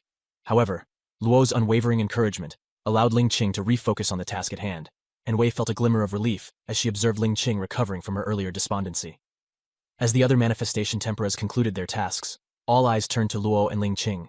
Together, they began the intricate process of combining the ingredients for tempering. Observing their determination, the governor realized that Ling Qing had not given up, and questioned whether she was truly willing to risk it all for a chance at creating the fifth-grade spiritual light. Meanwhile, Mo Ling expressed his skepticism, suggesting that Qiu Yu's success was due to a secret ingredient from his Mo family. Confident in Qiu Yu's abilities and the potential to elevate her to the highest-ranked master in Qianshu, Mo Ling saw this as an opportune moment to launch the Ink House's new product, hoping it would disrupt the dominance of the Xiang house. Uncle expressed his concern that Xiang's house was undoubtedly in trouble. Lu Qing looked puzzled and asked for the reason. Her uncle revealed that Qi Yu had struck a deal with the Ink House. They had covertly transported a significant amount of the Ink House's secret source, aqua, and were poised to unleash it today, aiming to obliterate Xiang's house entirely. Upon hearing this revelation, Lei Qing also grew anxious about Luo. Ling Qing and Luo immersed themselves in the tempering process of spiritual water. As the clock continued to tick, they added the ingredients. She instructed Luo to fetch the tempered wisteria liquid. Setting the stage, Ling Qing revealed that they now possessed all the ingredients needed to temper the fifth-grade magical spiritual light, and everything was set. Meanwhile, Qi Yu discouraged Ling Qing, claiming it was futile and would never save them. However, undeterred, Ling Qing remained focused and disclosed that she required a condensed source of aqua. Luo placed her hand on the crystal above her hand. With a confident smile, he encouraged her to initiate the process. Anxiously, Yunping Qing affirmed it and began channeling their power into the crystal to produce the liquid. Suddenly, something miraculous occurred that caught Ling Qing off guard. She was astonished to find that the source of aqua was stronger than the aqua she typically condensed. She wondered if this heightened potency was due to Luo. With a subtle hint of acknowledgement on his face, Luo encouraged her to continue the performance. As the aqua met the other ingredients, a radiant light emanated, engulfing the stage. Spectators were left in awe by the unexpected, incredible brilliance, surpassing what a fourth-grade source aqua could achieve. They speculated if this was indeed a fifth-grade aqua. Kui Yu was also taken aback, filled with disbelief. The instructor examined the spiritual water that Luo and Ling Qing had tempered. To the instructor's astonishment, the results were unprecedented. The instructor announced that Xiang House, under Ling Qing's guidance, had tempered a fifth-grade heavenly returned spiritual water with a tempering power of 58. With this remarkable achievement, the instructor declared that the champion of this year's festival was Ling Qing from Xiang House. Yunping Qing was overwhelmed with emotions upon achieving such a remarkable feat. Without hesitation, she embraced Luo in a burst of happiness. This sudden gesture startled Luo, and upon realizing she had hugged him, Ping Qing became visibly shy and embarrassed. Meanwhile, Mo Ling and the governor were left puzzled by the unforeseen turn of events. Even Uncle questioned whether it was merely a coincidence. He expressed his disbelief, wondering how Ling Qing could possibly temper a fifth-grade spiritual water. Lu Qing responded by saying it did not matter. She acknowledged Xiang House's victory and expressed genuine delight at Luo's accomplishment. Luo congratulated Ling Qing for achieving the title of the top manifestation emperor of Tianshu. Ling Qing acknowledged that her victory was partly due to his secret touch. However, she playfully emphasized that she wouldn't delve too deeply into his mysterious techniques. Still in disbelief, Qiu Yu refused to accept the outcome.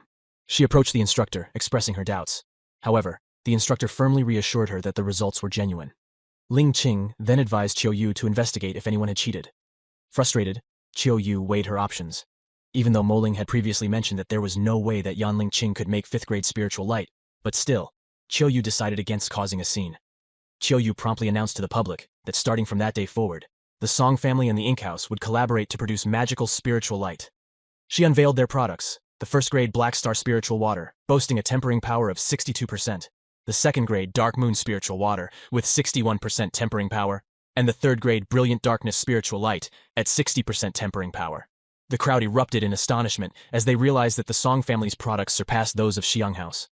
It became evident that the Song family's strategy was to strategically unveil their offerings on this very day. Amused by Qiu Yu's bold move, Luo chuckled. Observing his reaction, Qiu Yu questioned if he found the situation amusing. With confidence, she declared that the Song family had surpassed Xiang House by a significant margin. However, Luo stood tall and addressed the public with authority. He formally announced that, from that day forward, Xiang House would release upgraded 1st and 2nd grade spiritual waters, boasting a tempering power of 64%. The crowd was left in stunned silence, and then erupted in disbelief upon hearing of a 64% tempering power for both grades. Whispers spread throughout the audience, speculating that such products could potentially rank within the top 10 in Daxia. Ling Qing was equally taken aback by this revelation. However, Mo Ling stepped in, interjecting with skepticism. He asserted that Luo must be joking, emphasizing that even for the Ink House, achieving such a level would be a daunting task. Qiu Yu, echoing Mo Ling's sentiment, raised her voice, claiming that Xiang House could not possibly reach that caliber and accused them of attempting to deceive everyone present. A person handed a box to Luo. Luo selected a vial at random from the box. Turning towards the crowd, he measured the spiritual water contained within the vial. The audience gasped collectively as the tempering power displayed was indeed 64%. With this undeniable evidence, the meticulously planned strategy by the Song family was effectively neutralized. Instead of a triumphant reveal, their efforts were met with a swift and decisive counterattack by Xiang House. As the show concluded, Uncle decided it was time to depart. He expressed satisfaction with the results, drawing from his intuition honed over many years in business. Despite noting that the young Lord Luo might not possess the same sharpness as his parents and Jiang Qing heir, Uncle felt a distinct uniqueness about him. He believed that in the future, Luo had the potential to surpass even Jiang Qing heir. Lu Qing nodded in agreement, a delighted expression gracing her face as she affirmed Uncle's sentiments. Meanwhile, inside the carriage, Luo, Wei, and Ling Qing sat together, making their way toward the mansion. Both Wei and Ling Qing cast occasional curious glances toward Luo, making him the subject of their stares. Playfully, Luo commented on their seemingly captivated gazes, jesting about his astonishingly handsome face. He jokingly advised them to refrain from staring excessively and suggested they consult with Qing heir if they could not help themselves. However, the mood shifted when Wei and Ling Qing expressed their concerns about the unfolding events. They questioned how Xiang House intended to maintain a quality level of 64%. In response, Luo reassured them that the spiritual water showcased to the public was merely a sample. He had enhanced the secret source aqua, elevating its purity. Consequently, any elixirs crafted with this improved source aqua would naturally be of superior quality. Wei, with a hint of satisfaction, remarked on the Song family's futile attempts to seek assistance elsewhere. She expressed sympathy for Qiu Yu, emphasizing the futility of her efforts in light of Luo's upgraded source aqua.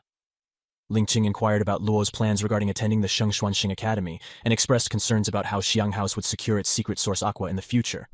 Luo reassured him, stating that when the need arose, he would arrange to send a batch of source aqua every month to ensure Xiang House maintained its quality. Wei, with a gleam of excitement, chimed in, expressing her decision to accompany Luo to Wang County, much to Ling Qing's and Luo's surprise. Ling Qing, with a playful grin, insisted that once Luo enrolled in the academy, he should address her as senior. Luo acknowledged this with a cheerful agreement, revealing that he would be relying on both Wei and Ling Qing for their support. Ling Qing expressed her eagerness to meet Jiang Qing heir. Luo, filled with admiration, admitted that he too deeply missed her and desired to embrace her warmly. Ling Qing responded in jest, warning him that if he actually carried out such an affectionate gesture, he might find himself in trouble. Frustrated, Luo questioned if it was forbidden to embrace his fiancée. He playfully commented on the alleged barbaric nature of the Shengxuanxing Academy as they continued their journey with playful banter.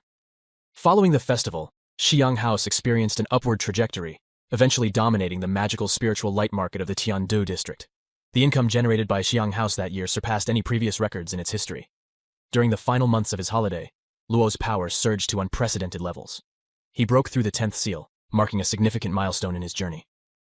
The 10th seal was the final barrier of the Shiyin stage. With this achievement, Luo was on the brink of advancing to the master stage. As he had anticipated, it was time for him to bid farewell to Tianshu and make his way to the capital of Daxia. At the east gate of Nanfeng City, Luo's carriage stood ready, signaling the commencement of his journey to the capital. As he prepared to depart, memories flooded his mind, particularly the moment he had questioned Wei about the situation in Lulan City. In a grave tone, Wei emphasized that they were essentially surrounded by wolves. If Lulan City did not still possess some remnants of power, their adversaries would have struck already. She stressed that an overwhelming force was necessary to conquer Lulan City. The minor attempts so far had not been sufficient.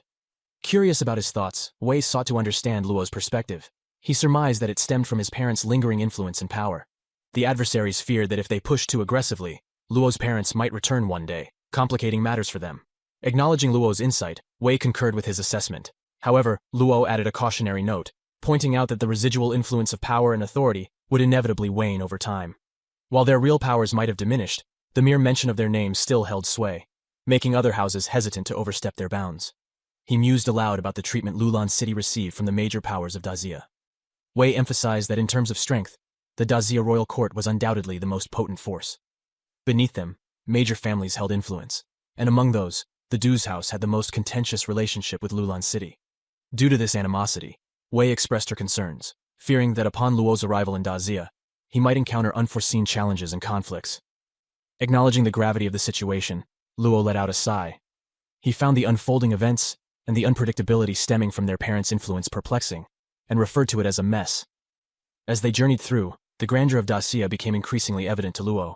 He observed the royal court's flag fluttering proudly, signaling their arrival at the Shengxuanxing Academy, the headquarters of Lulan City, and the capital of Dacia. As they approached the academy, accompanied by Wei and Yunling Qing, Luo could not help but feel that the journey had been smoother than anticipated. However, Wei's keen eyes spotted flags in the distance, which they soon recognized as belonging to House Jinkui. Expressing surprise, Wei revealed her belief that some force might attempt to obstruct their path, but she had not expected it to be House Jinkui, given their presumed amicable relations with Lulan City. At that moment, a messenger from House Jinkui approached them, announcing that their mistress wished to meet with the young lord of Lulan City. Wei mentioned the name Su Qiuying, speculating if Luo had any knowledge of her. Without hesitation, Luo mounted his horse, assuring Wei that there was no need for overthinking. They would address the issue once they met. Concerned for his safety, Wei inquired if Luo felt the need for protection. Confidently, Luo responded, emphasizing that Lulan City still wielded significant influence and power, dissuading anyone from daring to make an overt attack against him. Luo arrived at the temporary residence of House Jinkui to find Qiuying already prepared, with seating and tea set out for their meeting. After exchanging pleasantries and names, Qiuying commented on her observation that Luo seemed to have perfectly inherited the abilities of the masters before him. With a hint of confidence, Luo responded, challenging her statement, especially given his recent first-place achievement in the Tianshu district. He questioned the purpose of her visit and whether he held such significance. Qiuying disclosed that there were individuals from the Dacia Academy plotting against Luo, with intentions to threaten him. The mastermind behind this scheme was Du's Bei Xuan from House Du's. However, for the time being, she had managed to hold them off from taking any action against Luo. Concern clouded Luo's face as he tried to make sense of the situation. He expressed that he had never provoked Bei Xuan or given him any reason to target him. Qiuying emphasized that House Du's had long-standing animosity with Lulan City. While they refrained from making a move against Jiang Qing due to her influence and stature, they saw Luo as a more vulnerable target, and hence directed their attention towards him. Qiuying posed a direct question to Luo, asking if he truly grasped the gravity of the situation surrounding Lulan City. However, Luo, with a sense of urgency, urged her to be forthright and dispense with any veiled references. He remarked that despite her youthful appearance, she often spoke with a wisdom and sophistication beyond her years. Without mincing words, Qiuying asked Luo if he genuinely aimed to safeguard Lulan City. Luo affirmed his commitment, emphasizing the perilous circumstances they currently faced. Seizing the moment, Qiuying proposed a solution. She suggested that by uniting their houses through marriage, they could muster the strength to combat their adversaries. However, Luo quickly dismissed her proposal, revealing his existing engagement. Qiuying's expression shifted to one of embarrassment. She clarified that she wasn't referring to a union between Luo and herself, but rather between his brother and Qing. Yet again, Luo rejected the proposition. Growing increasingly frustrated, Qiuying raised her voice, questioning Luo's dedication to saving Lulan City. She emphasized that if he genuinely desired to protect their city, he needed to consider the larger picture. Agreeing to such a marital alliance would fortify their houses, ensuring Lulan City's safety. Luo, torn between his responsibilities and personal desires, admitted his wish to save Lulan City. However, he also candidly expressed his feelings for Qing, indicating that he harbored personal aspirations regarding her, and expressed his desire to have her. Qiuying warned Luo against being overly presumptuous if he harbored intentions of forming an alliance with House Jinkui. In response, Luo labeled her naive, emphasizing that their discussion was primarily about the mutual benefits each side might gain. He stressed that while Lulan City might appear vulnerable, they faced collective pressure from other houses. He advised Qiu to consult her parents if she failed to comprehend the situation fully. Frustrated with Luo's stance, Qiu slammed her hand on the table, asserting that he was pushing boundaries. Luo clarified his position, stating he had no intentions of making Lulan City reliant on external forces, understanding their inherent unreliability. Regardless of any external party's interest in forging an alliance, any negotiation would have to pass through him. Growing visibly frustrated and angered, Qiu challenged Luo to consult Qing about the matter. In a lighthearted manner, Luo humorously suggested that if she wanted clarity on the matter, she should communicate directly with his fiancée, Qing. Qiu, frustrated, emphasized that without Qing's support, Lulan City would have crumbled long ago. Luo, wearing a mischievous smirk, expressed his faith in Qing's capabilities, indicating that he felt assured about Lulan City's stability. But as Suqiu's agitation grew due to Luo's playful demeanor, a distinct noise from a distance grabbed their attention. In the distance, Qing sat atop her horse, surrounded by her troops, radiating authority and confidence. Luo, attempting to diffuse the tension, informed Qiu that his fiancée had arrived to retrieve him. Exasperated, Qiu, feeling defeated, suggested that they should both act as if their conversation had never occurred. As Qing approached, she humorously addressed Qiu, referring to her as a little worm, and teasingly questioned her motives for visiting. Qiu, her concern evident, clarified that she had merely come to meet the top cultivator of Tianshu. Qing then shifted her focus to Luo, asking for the truth behind Qiu's visit. Unfazed by the unfolding drama, Luo, in a comical tone, playfully insinuated that perhaps Qiu's true intention was to break off their engagement and suggested marrying her brother instead. Qiu, becoming increasingly frustrated, was reminded by Luo of his renowned reputation back at the Nanfeng Academy for his penchant for gossip and light-hearted teasing. Qing, with a commanding tone, addressed Qiu as Little Earthworm, questioning her audacity to involve herself in her affairs. However, Qiu vehemently denied Luo's accusations, attempting to placate Qing. Yet, in response, Qing swiftly struck Qiu, causing her to stumble to the ground. Once on the ground, Qiu offered a half-hearted apology, suggesting that her brother wasn't entirely undesirable. She even mentioned that teachers at the Shengxuan Academy believed he had the potential to become a landlord. However, Qing dismissed the title of landlord as a paltry ambition. Defensively, Qiu urged Qing not to compare her brother's achievements with her own. She asserted that her brother still surpassed Luo. Yet, Qing challenged this notion, pointing out that just a couple of months prior, Luo lacked any notable skills. Given more time, Qing believed Luo could even become the top freshman at Shengxuan Academy. Amused by Qing's words, Qiu questioned the extent of Qing's imagination. Dismissing her, Qing instructed Qiu to return home and not to cause her brother any undue concern. As Qiu began to depart, she could not resist teasing Luo, playfully pulling her tongue out and pointing at her eyes.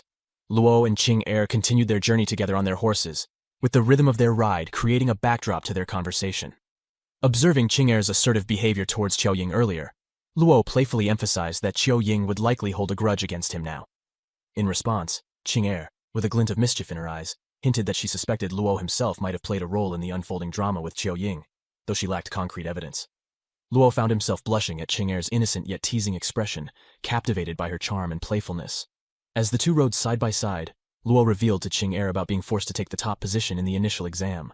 Qing responded with a simple, "Oh," choosing not to probe further into the matter. Their journey continued as they aimed to meet with Wei and Ling Qing.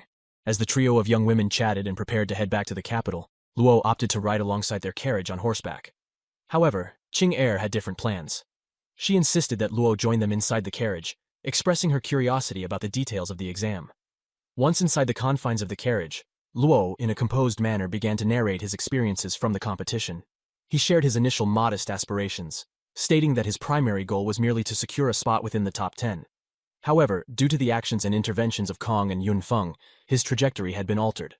Qing subtly hinted at her friend Lu Qing's apparent interest in Luo. Trying to maintain a casual demeanor, Luo swiftly clarified that their relationship was strictly that of classmates. Qing acknowledged his sentiment and remarked that Luo's attractiveness might be the reason for such interest from others. However, Luo detected a hint of indifference in Qing's tone. While she spoke with ease, her lack of concern slightly unsettled him. Qing's feelings toward Luo were akin to those of an elder sister. She held deep admiration and patience for him, viewing him as a younger brother figure. Recognizing the vast emotional distance between them, Luo let out a sigh, reflecting on the complexities and intricacies of their relationship. Qing Er expressed her astonishment at discovering that Luo had managed to elevate the income of Luolan City in the Tianshu district to unprecedented heights. Luo elaborated, admitting that he had no choice but to utilize the artificial manifestations left behind by his parents. This involved utilizing a significant amount of magical spiritual lights to drive progress. Curious about his future plans, Qing Er inquired about the extent to which he aimed to advance. Luo, with a playful demeanor, estimated a figure of around 200 sixth-grade manifestations. He then cheekily requested her to provide him with the necessary resources. Upon quick mental calculation, Qing Er realized that Luo's request amounted to a staggering 6 million in gold. Swiftly, she dismissed the idea, emphasizing that such a substantial sum wasn't feasible. This decision led her to contemplate sending Luo back to Nanfeng City. In response, Luo, displaying a mix of frustration and disbelief, questioned Qing Er's reasoning. He pointed out that in the grand scheme of things, 6 million gold wasn't an insurmountable amount for Luolan City. However, Qing Er reminded him of the financial strains and challenges they faced. She emphasized that resources were limited, and despite Luo's ambitions, Qing Er continued to shed light on the financial intricacies of Luolan City. She highlighted how Pei Hao had strategically maneuvered the pavilion's finances and personnel to his advantage. Under his influence, the pavilions no longer contributed funds to the headquarters, challenging the city's financial stability. With a pointed question, she asked Luo if he still believed Luolan City to be affluent given these circumstances. However, with a mischievous grin, Qing Er unveiled a proposition for Luo. She suggested that if he could elevate Luolan City into the top 10 magical spiritual lighthouses in Daxia by leveraging just 200 magical spiritual lights, she would consider it a feasible plan. Luo, taken aback by Qing Er's proposal, offered a reluctant acknowledgement, expressing gratitude for the opportunity. Yet, he could not shake off the feeling that Qing Er's expectations and conditions were overly demanding. After a brief pause, Qing Er extended her hand graciously to Luo, warmly welcoming him to the bustling capital of Daxia. She expressed genuine delight at having him by her side in the city. Luo, equally awestruck, took in the vastness and allure of the capital, clearly captivated by its grandeur. Meanwhile, Qiu Ying returned in a flustered state to her mansion. Her elder brother, Sichin Ming, inquired about her meeting with the young Lord Luo. Sichin Ming, being the eldest son of the Goldfinch House, had reasons to be interested in such interactions. In frustration, Qiu Ying shared her experience, painting Luo in a negative light. She described him as arrogant and petty, claiming he excelled only in belittling others. She further lamented about Qing Er's deceptive nature, mentioning that she even resorted to physical aggression during their encounter. Listening intently, Sichin Ming appeared perplexed by his sister's account. He gently admonished her, suggesting that perhaps she was the one displaying immaturity. He emphasized that getting into a confrontation with Luo only served to undermine her own stature and dignity. She continued to express her frustrations, stating that she had not engaged in any argument with Luo. Qiu Ying urged her brother Sitian Ming to take any necessary actions against Luo. She based her plea on the belief that mentors at the academy had foreseen Sichin Ming becoming a powerful landlord in the future. With such status, she felt they could exert influence over Daxia. However, Sichin Ming listened carefully to his sister's reasoning and then pondered its validity. He questioned whether Qiu Ying believed that his elevated status would make Qing Er favor him over Luo. He emphasized that Qing Er was already committed to Luo, and unless she willingly broke off that engagement, no external force could change their relationship status. He admitted to having feelings for Qing Er, but believed that being with her wasn't a necessity for him. Despite Sichin Ming's perspective, Qiu Ying remained adamant that he and Qing Er would be a perfect match. Growing weary of the conversation, Sichin Ming asked his sister to refrain from intervening further. She clarified that her intent wasn't to interfere directly with Qing Er and Luo. However, she warned that if Bei Xuan, a potentially influential figure, sought to cause trouble, she might choose not to assist. Sitian Ming expressed concern, noting that the Du's house had been displaying suspicious behavior lately, leaving him uncertain if it was related to Luolan City. At the Luolan headquarters, Qing Er shared important information with Luo. She informed him that she had already notified the higher-ups in Luolan City about his arrival in Daxia.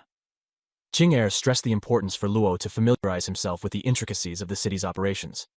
She further elaborated on the financial dynamics, revealing that out of all the income generated by Luolan City, only 40% came from outside Wang City, the capital of Daxia.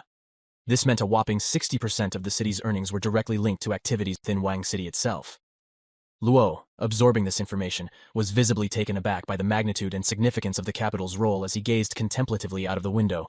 Qing Er then shared additional insights, revealing that when she initially took over the management of Luolan City, Pei Hao had heavily interfered with their business affairs. However, after a few years of systematic rectification, the situation had stabilized. Luo expressed his acknowledgement of the immense efforts Qing Er had invested. In his thoughts, he reflected on the potential devastation Pei Hao could have inflicted upon the Luolan headquarters. Had Qing Er not acted swiftly, the repercussions might have been catastrophic. Suddenly, a portly elderly man appeared before them.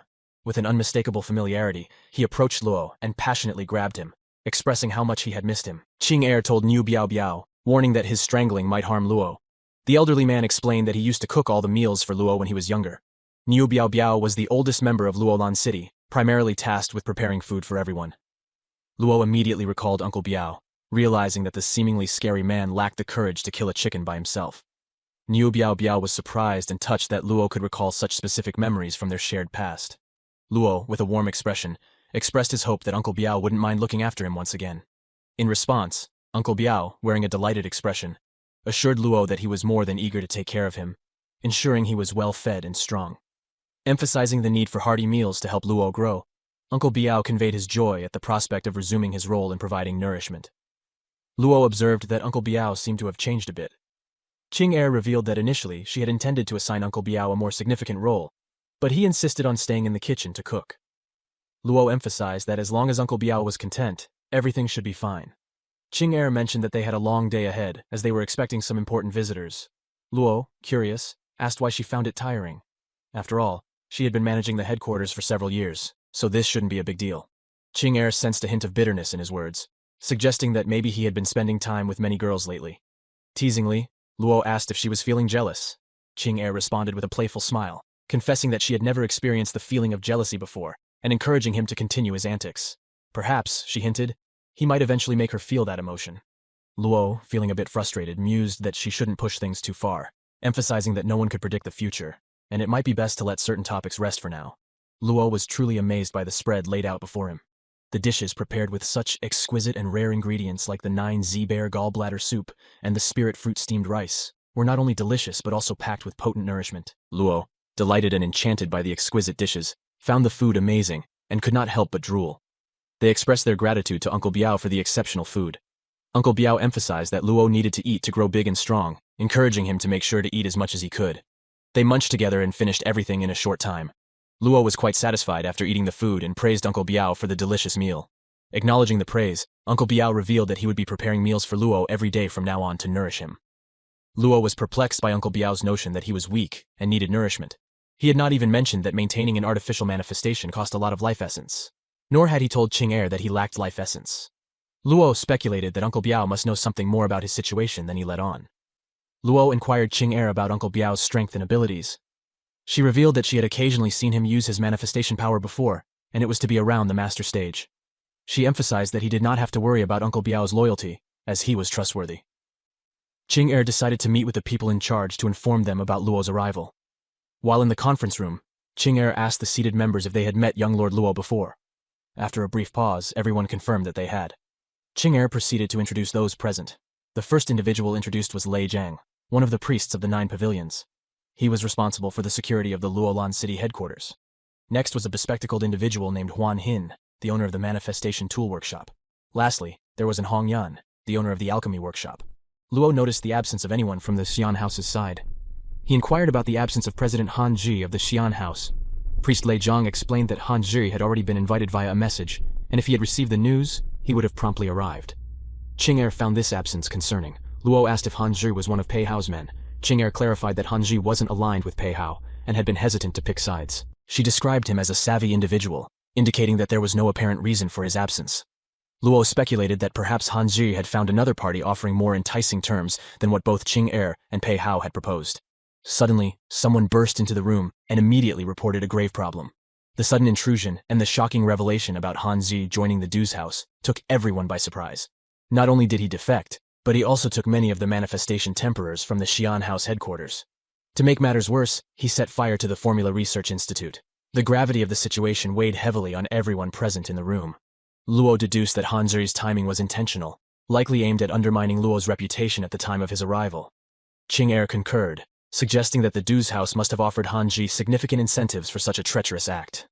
Luo acknowledged the move wasn't just about personal gain, it was a calculated strike meant to weaken Luo and, by extension, the Luolan city headquarters. Qing Er's frustration was palpable, as she emphasized the need to be more discerning about their enemies. She vowed that they would find opportunities in the future to retaliate and reclaim their honor. The room was thick with tension and concern. Elder Zheng continued to provide unsettling news. He revealed that Pang Qianqi had stirred the pot further, by suggesting that since Han Ji had defected, it was time to elect a new president. Qing Er's analysis further deepened the intrigue. By highlighting Qianqi's alliance with Pei Hao, she underscored the complex web of loyalties and shifting allegiances within the Xian house. Han Ji's neutrality had always been a delicate balancing act, but with figures like Qianqi openly supporting Pei Hao, Luo contemplated the loyalty of people like Han Ji and Qianqi. He acknowledged the strategic decisions his parents had to make in the past to navigate such treacherous waters. Qing Er instructed Elder Jiang to head to the Xian house headquarters immediately to pacify the escalating tensions among its members. She made it clear that both she and Luo would personally intervene the following day to address the unfolding crisis. However, Luo could not shake off his concerns. He doubted that waiting until the next day would prevent the situation from escalating further. Given how quickly news travels within Wang City, he feared that by the next day, the entire city might be abuzz with the troubling developments. In light of these events, Luo's perception of the Du's house grew even more disgusting. At the Lulan headquarters, Luo, Qing Er, Wei, and Ling Qing gathered to discuss the unfolding events. Wei pointed out that while Qianqi was somewhat restrained with Han Ji around, his departure had seemingly emboldened Qianqi. She emphasized the urgency of appointing a new president swiftly. If they delayed any longer, the repercussions could be even more severe in terms of losses and internal chaos. Qing Er chimed in, acknowledging Han Ji's unmatched reputation and capabilities. She believed that many would rally behind Han Ji if he were still around. However, she reassured everyone that there were other viable candidates, including the young Lord Luo. Yet Luo quickly countered her point. He humbly reminded everyone present that he was merely a second-grade manifestation temper. Given his current status, he firmly believed he wasn't qualified to assume such a significant leadership position within the organization. At the Shigang headquarters, the grandeur and splendor of the Xiang headquarters overshadowed that of Tianshu's branch. Whispers and murmurs from the tempered crowd gathered around centered on Luo. Many speculated whether this youthful-looking individual was indeed the young lord of the Luolan house. He lamented that everything had been running smoothly until the unexpected arrival of young Lord Luo. Elder Jiang, standing tall and commanding attention, addressed the intrigued crowd with an authoritative voice. He questioned the identity of the individual spreading baseless rumors, emphasizing that the young lord was in Dajia to resolve matters and should not be doubted by those with short-sighted perspectives. However, Vice President Pang intervened, urging Elder Jiang to calm down. Pang assured the crowd that there was no cause for concern. The presence of Vice President Pang garnered an enthusiastic response from the crowd, as he was seen as the most qualified candidate for the presidency of Xiang House. Pang declared that no one was blaming young Lord Luo. Elder Jiang was taken aback and became frustrated seeing Qianqi attempting to leverage the situation for a coup. Given Qianqi's unmatched experience and capabilities, the idea of him assuming the presidency was not implausible. However, to everyone's astonishment, Luo raised his hand, volunteering for the presidential position. Qing Er stood beside him, showing her support. Elder Jiang, puzzled, asked Luo if he was genuinely serious about becoming the president of Xiang House. He pointed out that it wasn't strictly in line with the rules. Still, if the young lord was making the proposition, there would be exceptions. Qianqi voiced his opinion, stating that Luo shouldn't lower himself to such a seemingly inferior position. He argued that for those who had been the backbone and diligent workers for Xiang House all these years, it would be unjust. As murmurs continued to ripple through the crowd, Luo emphasized that the role of the president wasn't solely about perfecting the magical spiritual light. The ability to expand and grow Xiang House was equally paramount. A member from the Temperor's crowd chimed in, affirming Luo's capabilities. He pointed out that traditionally, their branch in the Tianshu district had an annual revenue of around 100,000 gold.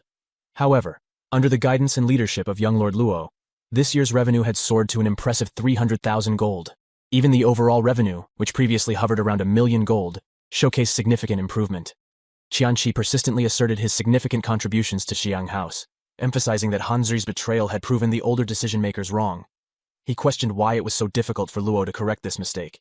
In response, Luo pointedly mentioned that while Vice President Pang might have once poured his heart and soul into Xiang House, his current actions raised questions about his motivations. Luo insinuated whether Qianqi's allegiance had shifted towards Pei Hao. Visibly agitated, Vice President Pang retorted, emphasizing that every action he took was aimed at improving Xiang House. He lamented the loss of a seasoned fifth-grade manifestation temperer due to recent events. The remark from Vice President Pang further infuriated Elder Jiang, who seemed visibly frustrated. However, Luo maintained his composure, wearing a calm smile. He then posed a question to the crowd, wondering if anyone was curious about how he had managed to elevate the revenue of the Tianshu branch to its current impressive state. There was speculation among the crowd, casting doubt on the capabilities of a second-grade temperer like Luo to bring about such significant change. Luo then disclosed that his success stemmed from mastering a secret formula known as the Source Aqua. With time, he believed that Xiang House could ascend to rank among the top 10 magical spiritual lighthouses in Dazia. The crowd buzzed with excitement upon hearing about this secret aqua formula. Its value was astronomical, potentially worth billions of gold. However, Jiang Qing, visibly agitated, interjected, emphasizing that merely mastering the secret source aqua wasn't enough. He stressed the importance of its purity, suggesting that anything less than perfect would fail to bridge the gap. To alleviate the tension and show confidence in his methods, Luo took a bold step. He tossed samples of the spiritual light towards the crowd, ensuring one landed near Elder Jiang. The crowd erupted into a collective astonishment as they witnessed the exceptional purity of the secret source aqua. Its quality surpassed the upper 7th grade, indicating that only the top 10 magical spiritual lighthouses could produce such a remarkable substance. This revelation left the audience in awe, realizing the magnitude of Luo's accomplishments in spiritual water refinement. The vice president, previously agitated, now found himself baffled by the unfolding events. With confidence radiating from his face, Luo turned to him, inquiring if he had anything to say and subtly asking if he was now qualified to be the president of Xiang House. A hush fell over the crowd. The temperors, once uproarious, now maintained a respectful silence. It seemed that, for them, silence served as a form of consent, acknowledging Luo's qualifications and the undeniable impact of his achievements. Elder Jiang wasted no time in endorsing Luo's decision, giving it his immediate approval. However, Vice President Pang was clearly taken aback, grappling with a mix of disbelief and resentment. While Luo had seemingly triumphed in this instance, Pang harbored ambitions and was already plotting his next moves. Despite the weight of the moment, Luo maintained his composed demeanor. With a playful tone, he invoked an old saying about the authority of a new leader, emphasizing his newfound role. He then astutely announced a seemingly generous gesture, granting Vice President Pang a year-long vacation. While the audience absorbed this surprising announcement, Pang could not help but smirk inwardly. He recognized that while Luo had taken his title for now, the influence he wielded within Xiang House remained a force to be reckoned with. Luo's decisive actions further cemented his authority and resolve. By revealing the list of those allied with Jiang Qing, he sent a clear message about the reach and efficiency of Luolan House's spy network. The atmosphere grew tense as the crowd recognized the implications of being on such a list. Elder Jiang, with a discerning look, understood the gravity of the situation. He emphasized the need for careful handling, recognizing the potential threats that lurked within. Yet it was Luo's dramatic gesture that truly captured everyone's attention. By burning the list, he demonstrated trust and offered a chance for redemption to those who might have been swayed by Qianqi's influence. Luo's words were calculated, instilling a sense of unity and purpose. His declaration to allocate 20% of the profits to the manifestation temperors was not just a gesture of goodwill, but also a strategic move to secure loyalty and ensure the stability and growth of Xiang House moving forward. This act would undoubtedly foster unity and strengthen the bond among its members, ensuring a brighter and more prosperous future for Xiang House. The acknowledgement from the temperors was palpable, resonating through the crowd. The generous offer of 20% of the profits elevated Luo's stature in their eyes, equating his leadership to the esteemed top magical spiritual lighthouses. Each manifestation temperor present recognized the significance of this gesture, realizing that under Luo's leadership, Xiang House was poised for greatness. The vice president's contemplative stance revealed his begrudging admiration for Luo. His initial underestimation of Luo's capabilities became evident, as he now acknowledged the strength and foresight of his new adversary. As Luo cracked the whip 3 times, symbolizing his newfound authority, the atmosphere shifted dramatically. The once skeptical and uncertain crowd transformed into a united front, exuding respect and anticipation for the promising future under Luo's leadership. With his guidance and strategic decisions, Xiang House was set to ascend to new heights. Once the crowd dispersed and the tension subsided, Luo's demeanor relaxed. Turning to Qing Er for feedback, he sought reassurance about his performance. Qing Er, with a gleam of delight in her eyes, commended his efforts, expressing her surprise at his adept handling of the situation. Her words affirmed Luo's leadership qualities, setting a promising path for Xiang House's future endeavors. Yan Lingqing's quirky smile hinted at a playful tease. By emphasizing the value and potential scarcity of the secret source aqua, she tested Luo's capability to meet such demands. The playful challenge put Luo in a contemplative state, recognizing the weight of her words. Being at the Shiyin stage meant that Luo had limitations, especially when confronted with demands that seemed overwhelming. Wei, as the finance manager, pragmatically brought up the challenge of fulfilling the promised 20% of profits. Luo, with a doubtful smile, urged her to focus on the bigger picture and let the situation settle.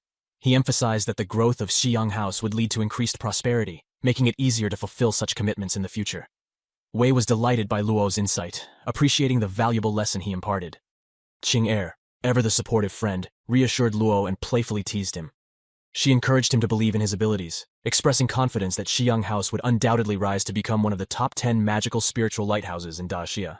Though Luo felt somewhat unsatisfied, he ultimately agreed, recognizing the potential for success and growth.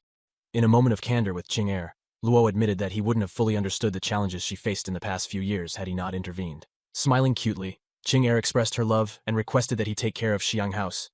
She did not want any distractions, showing her trust and confidence in him. Luo, acknowledging the difficulties Xiang House was facing, playfully asked if he could still resign from this responsibility.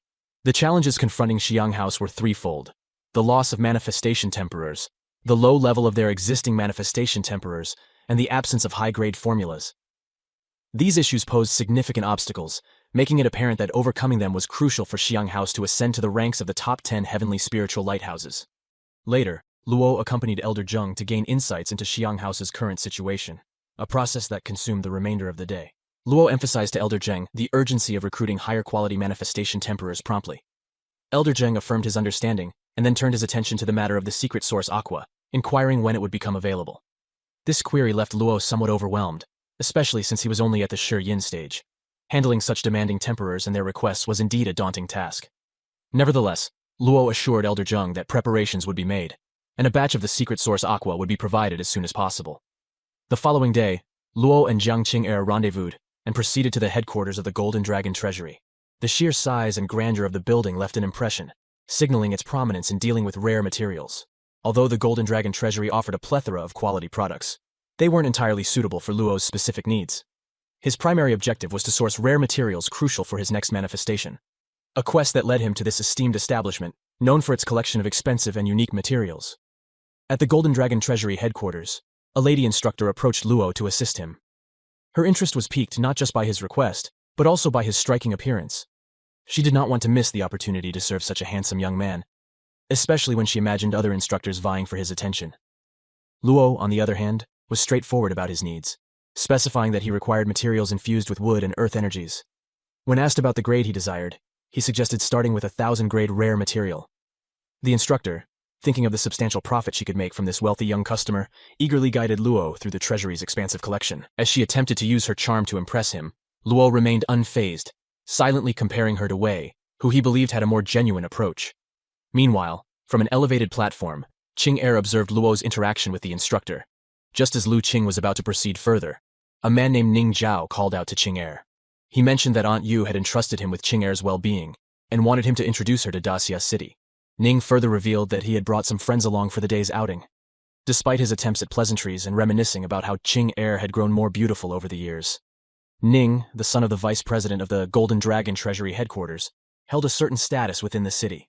His father held a significant position, second only to Yu Hongxi, Qing mother, and the president of the Golden Dragon Treasury. Qing shared with him that she had noticed a friend down below and expressed her intention to meet him. Ning remained silent, reflecting on the noticeable transformation in Qing abilities as she grew older. He could not shake the feeling that her cheerful expression earlier might signify something more than just a friendship with the person she had spotted. Meanwhile, the instructor introduced Luo to an impressive array of options, showcasing the best of the 1,000-grade rare materials with wood and earth attributes. Luo found himself overwhelmed by the sheer variety and quality available at the Golden Dragon Treasury, a testament to its renowned status in Daxia City. Luo held an artifact in his hand, deep in contemplation. Observing him closely, the instructor could not help but admire his demeanor, even with a frown. The young man's presence seemed to resonate with her preferences. After a moment of silence, Luo posed a question. He inquired if there were any 10,000-grade rare materials available. The instructor's eyes sparkled with excitement at the request, seeing both a financial opportunity and a chance to serve a customer of significance. However, just as the instructor was about to delve deeper, her interaction was interrupted. Qing confidently approached and politely requested to take over, explaining that Luo was her friend, and she wanted to attend to him personally. Upon realizing that it was Lu Qing, her young mistress, the instructor's demeanor shifted instantly from anticipation to disappointment. She acquiesced to Qing request, but her visible disappointment was evident as she stepped away.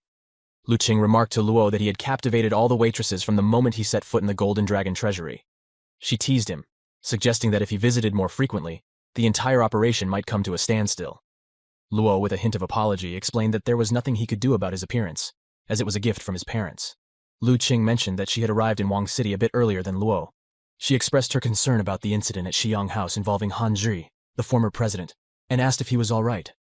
Luo shrugged it off, admitting they had been outmaneuvered, but assured her it was manageable. When Luo inquired about the services available at the treasury, Lu Qing playfully asked him what kind of service he was interested in.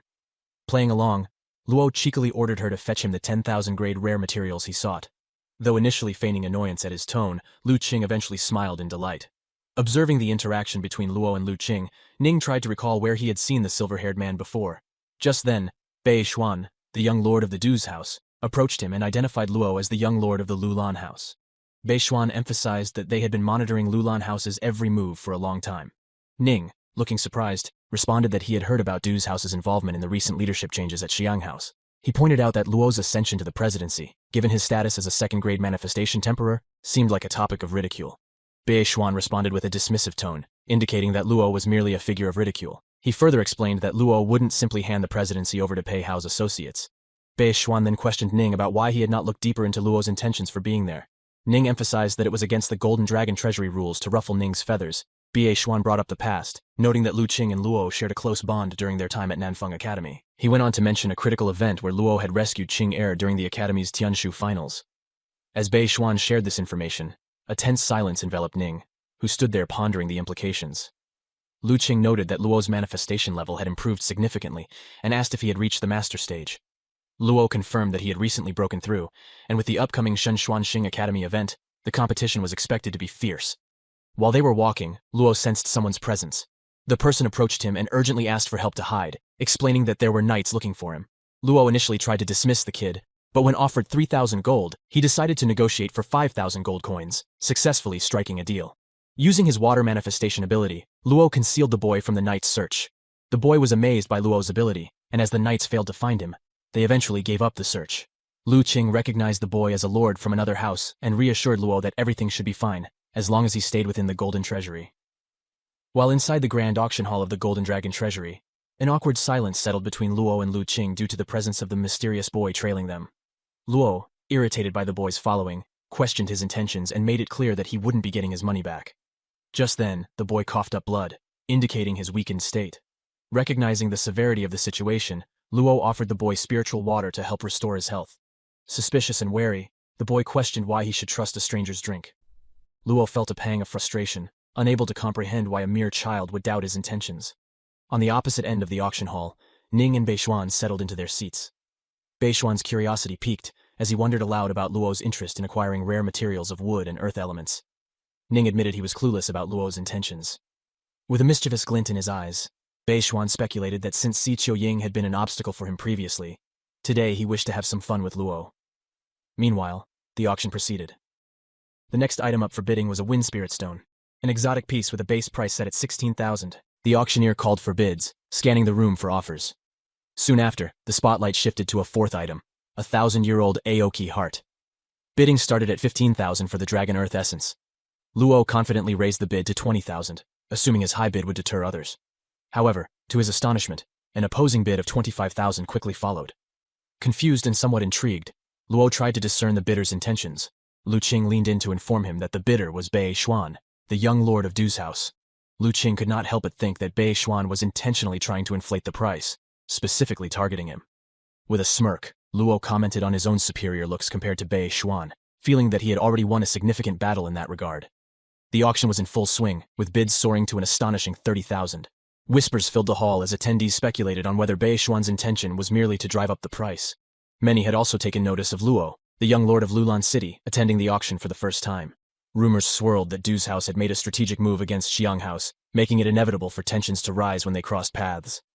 As the bidding escalated to 40,000, Luo flashed a triumphant smile, giving a thumbs up to the crowd. Ning sensed that Luo might be nearing his limit, while Bei Xuan admitted that making such an expensive purchase would likely earn him a scolding. However, he was keen to see just how far Luo would go. To everyone's surprise, the young boy who had been shadowing Luo suddenly entered the fray, raising the bid to 43,000. Intrigued, Luo questioned the boy's identity, asking which family's prodigal he belonged to. The boy, visibly frustrated, retorted by calling Luo the true prodigal of the moment. Ning and Bei Xuan could not help but be intrigued by the mysterious kid's identity.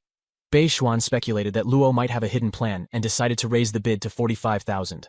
The kid, bewildered by the ongoing conversation, found himself caught in the middle. Seizing the opportunity, Luo played along and suggested that they were commenting on how the kid needed to go home and drink milk.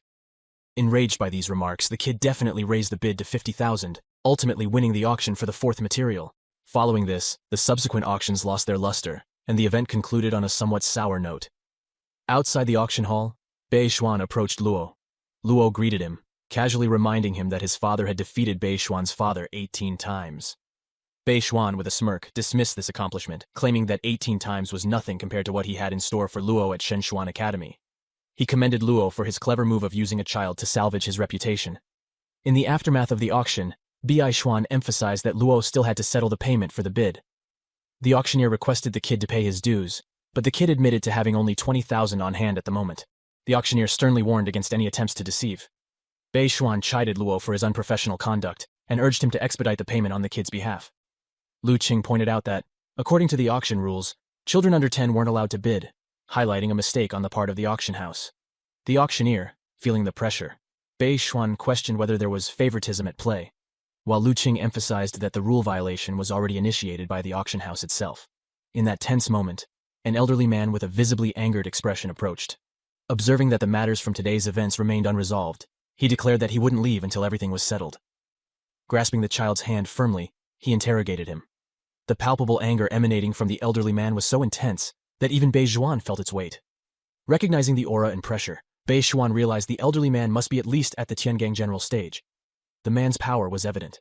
Bei Xuan was left in shock, wondering who this formidable individual was.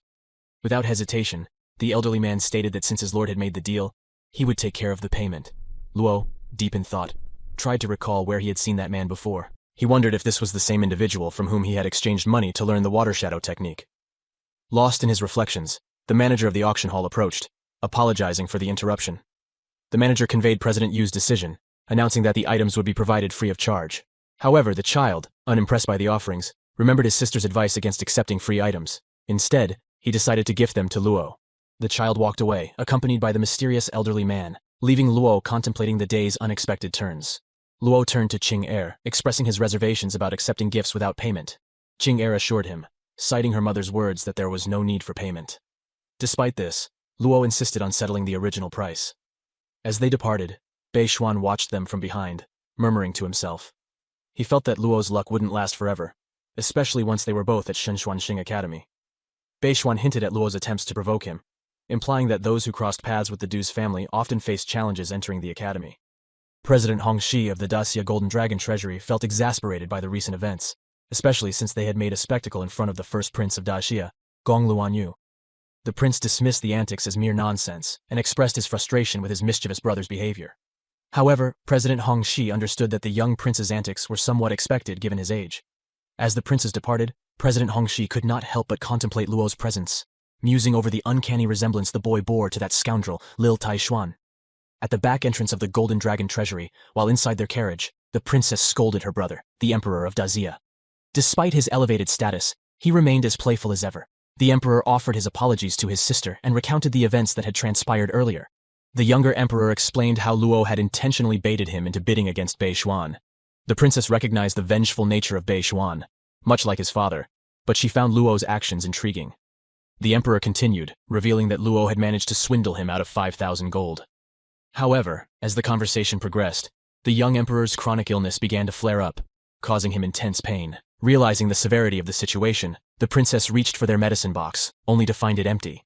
Despite instructing the servants to keep it replenished for emergencies, they had failed in their duty. With her brother writhing in agony, the princess reassured him, urging him to hold on as they were about to reach their home. In a desperate attempt to find relief from his intense pain, the young Emperor took out the spiritual water that Luo had given him earlier, and consumed it hastily. His sister tried to intervene, bewildered and alarmed at his actions. She questioned why he would drink something unfamiliar. However, as moments passed, the Emperor's symptoms began to dissipate, returning him to his previous state of health. The Emperor, now relieved and overjoyed, realized that Luo had not deceived him. When pressed by his sister about the origins of the spiritual water, the Emperor disclosed that it was Luo who had provided it to him earlier when he sensed something was amiss with his health. He admitted that he had not initially intended to consume it, but was driven to it due to the unbearable pain. The concerned sister admonished him, cautioning against consuming substances of unknown origin, especially given his royal status. She advised him to be more circumspect, especially when it came to matters of health, and urged him to retire and rest in the palace. Over the past few years, the princess had brought in numerous individuals with potent water manifestations in hopes of alleviating the Emperor's condition, but to no avail. She pondered over why Luo's secret source Aqua had such a profound effect, acknowledging that the young lord of Luolan House was far from average. Meanwhile, at the Luolan headquarters, Jiang Qing stood on the balcony under the night sky, dressed in her night pajamas. Luo approached her from behind, playfully complimenting her attire. When she turned to face him, she mentioned that the pajamas were hand-sewn by their mistress. Luo, in good spirits, acknowledged that his mother had crafted the pajamas and jokingly remarked about her sewing skills. Jiang Qing quickly leapt to her mistress's defense, warning Luo not to disrespect her. Luo asked Jiang Qing about the Noble War, which momentarily stunned her. She mentioned that he would learn more about it upon arriving at Shenshuanxing Academy, and that there was no need to delve into it now. Concerned, Luo inquired about the safety of his parents. Qing assured him they would be all right. Their mutual concern was evident. She further reassured him that if their parents weren't around, she wouldn't allow anyone to bully him. Luo expressed his frustration, telling her not to treat him like a child. Qing affectionately patted his head, smiling, and remarked that perhaps he had indeed grown up. Luo reluctantly allowed Jiang Qing to play with his hair, and as they discussed the day's events at the Golden Dragon Treasury. After sharing all the information, Jiang Qing mused that such an individual, given the description, could only be the young emperor of Daxia. She provided further context, explaining that the previous emperor had passed away years ago, leading the young emperor to ascend the throne. However, due to his tender age, the affairs of the nation were overseen by a regent. As for the royal princess, Gong Luanyu, Jiang Qing elucidated that she was a formidable figure in her own right. A disciple of the Shenshuanxing Academy's 4 Stars Hall, Gong Luanyu was recognized as one of its most powerful disciples, earning her reputation through sheer strength and skill. Luo inquired about how Jiang Qing compared to Gong Luanyu in strength. Jiang Qing revealed that she was currently at the 3 Stars Hall, 1 rank below the royal princess. However, she mentioned that this might change after the upcoming year. Luo affirmed his confidence in her strength. As they discussed the approaching start of Shenshuanxing Academy in 10 days, Luo learned about the importance of mentor selection in the academy. There were 3 ranks for mentors: Purple Gleam Mentors, the strongest, followed by Golden Gleam Mentors and Silver Gleam Mentors. Jiang Qing mentioned that there would be 5 Purple Gleam Mentors, and she emphasized the importance of avoiding one particular mentor, Shen Jinxiao. Luo, intrigued and slightly puzzled, asked Jiang Qing for the reason to avoid Shen Jinxiao. Jiang Qing clarified that Shen Jinxiao had hinted at having feelings for her. Due to her 9th grade light manifestation, she could sense his scheming nature, and thus she cautioned Luo against getting involved with him. Luo, confused and curious, questioned why such revelations involved a Purple Gleam mentor, rather than outstanding students. Don't forget to like and comment for the next part. Join our Discord for the name of the book and subscribe for more videos from us.